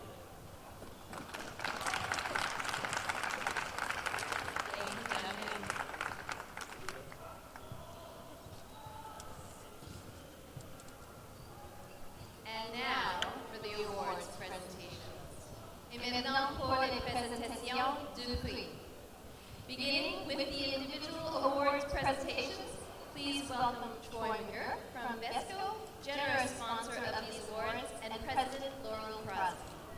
Commençons par les présentations de prix individuels. Veuillez souhaiter la bienvenue à Troy Muir de BESCO, généreux commanditaire et de ces prix, et Laurel Crosby. For the Vancouver Invitational, the best low point player, le meilleur joueur low point, est Casey Ayalo.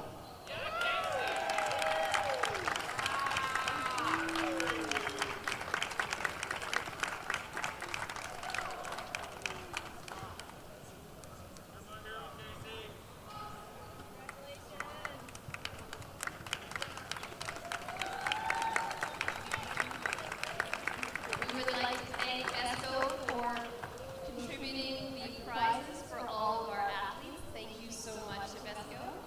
Best high point player, le meilleur joueur high point, est Justin Bieber.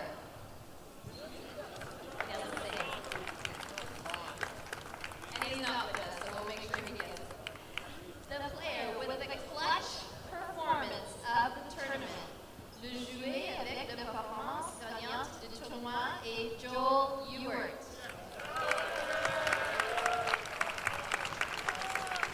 I think Joel had to catch one. And the tournament MVP et le joueur par excellence du tournoi est Brandon Troutman.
Zach Medell.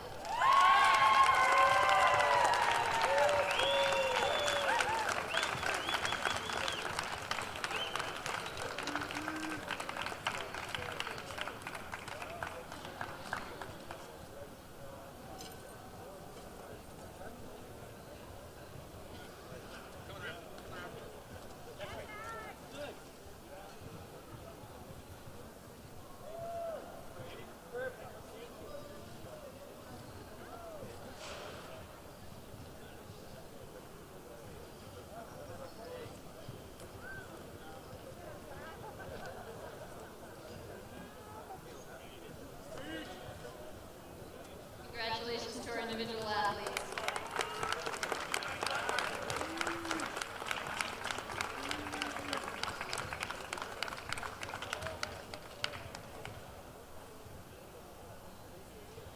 Okay, now for the team awards. Here to make the team awards presentation, I'd like to ask CEO Erin May and Minister Carla Qualtrough, as well as Laurel Crosby, to come up and help.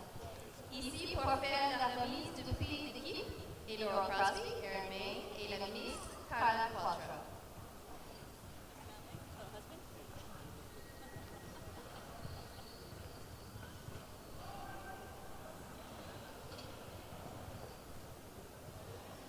Congratulations to the winning team from the Vancouver Invitational. Félicitations à l'équipe gagnante du Invitation Vancouver, the Alberta Roughnecks.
Paralympic de 2020 de la IWRF.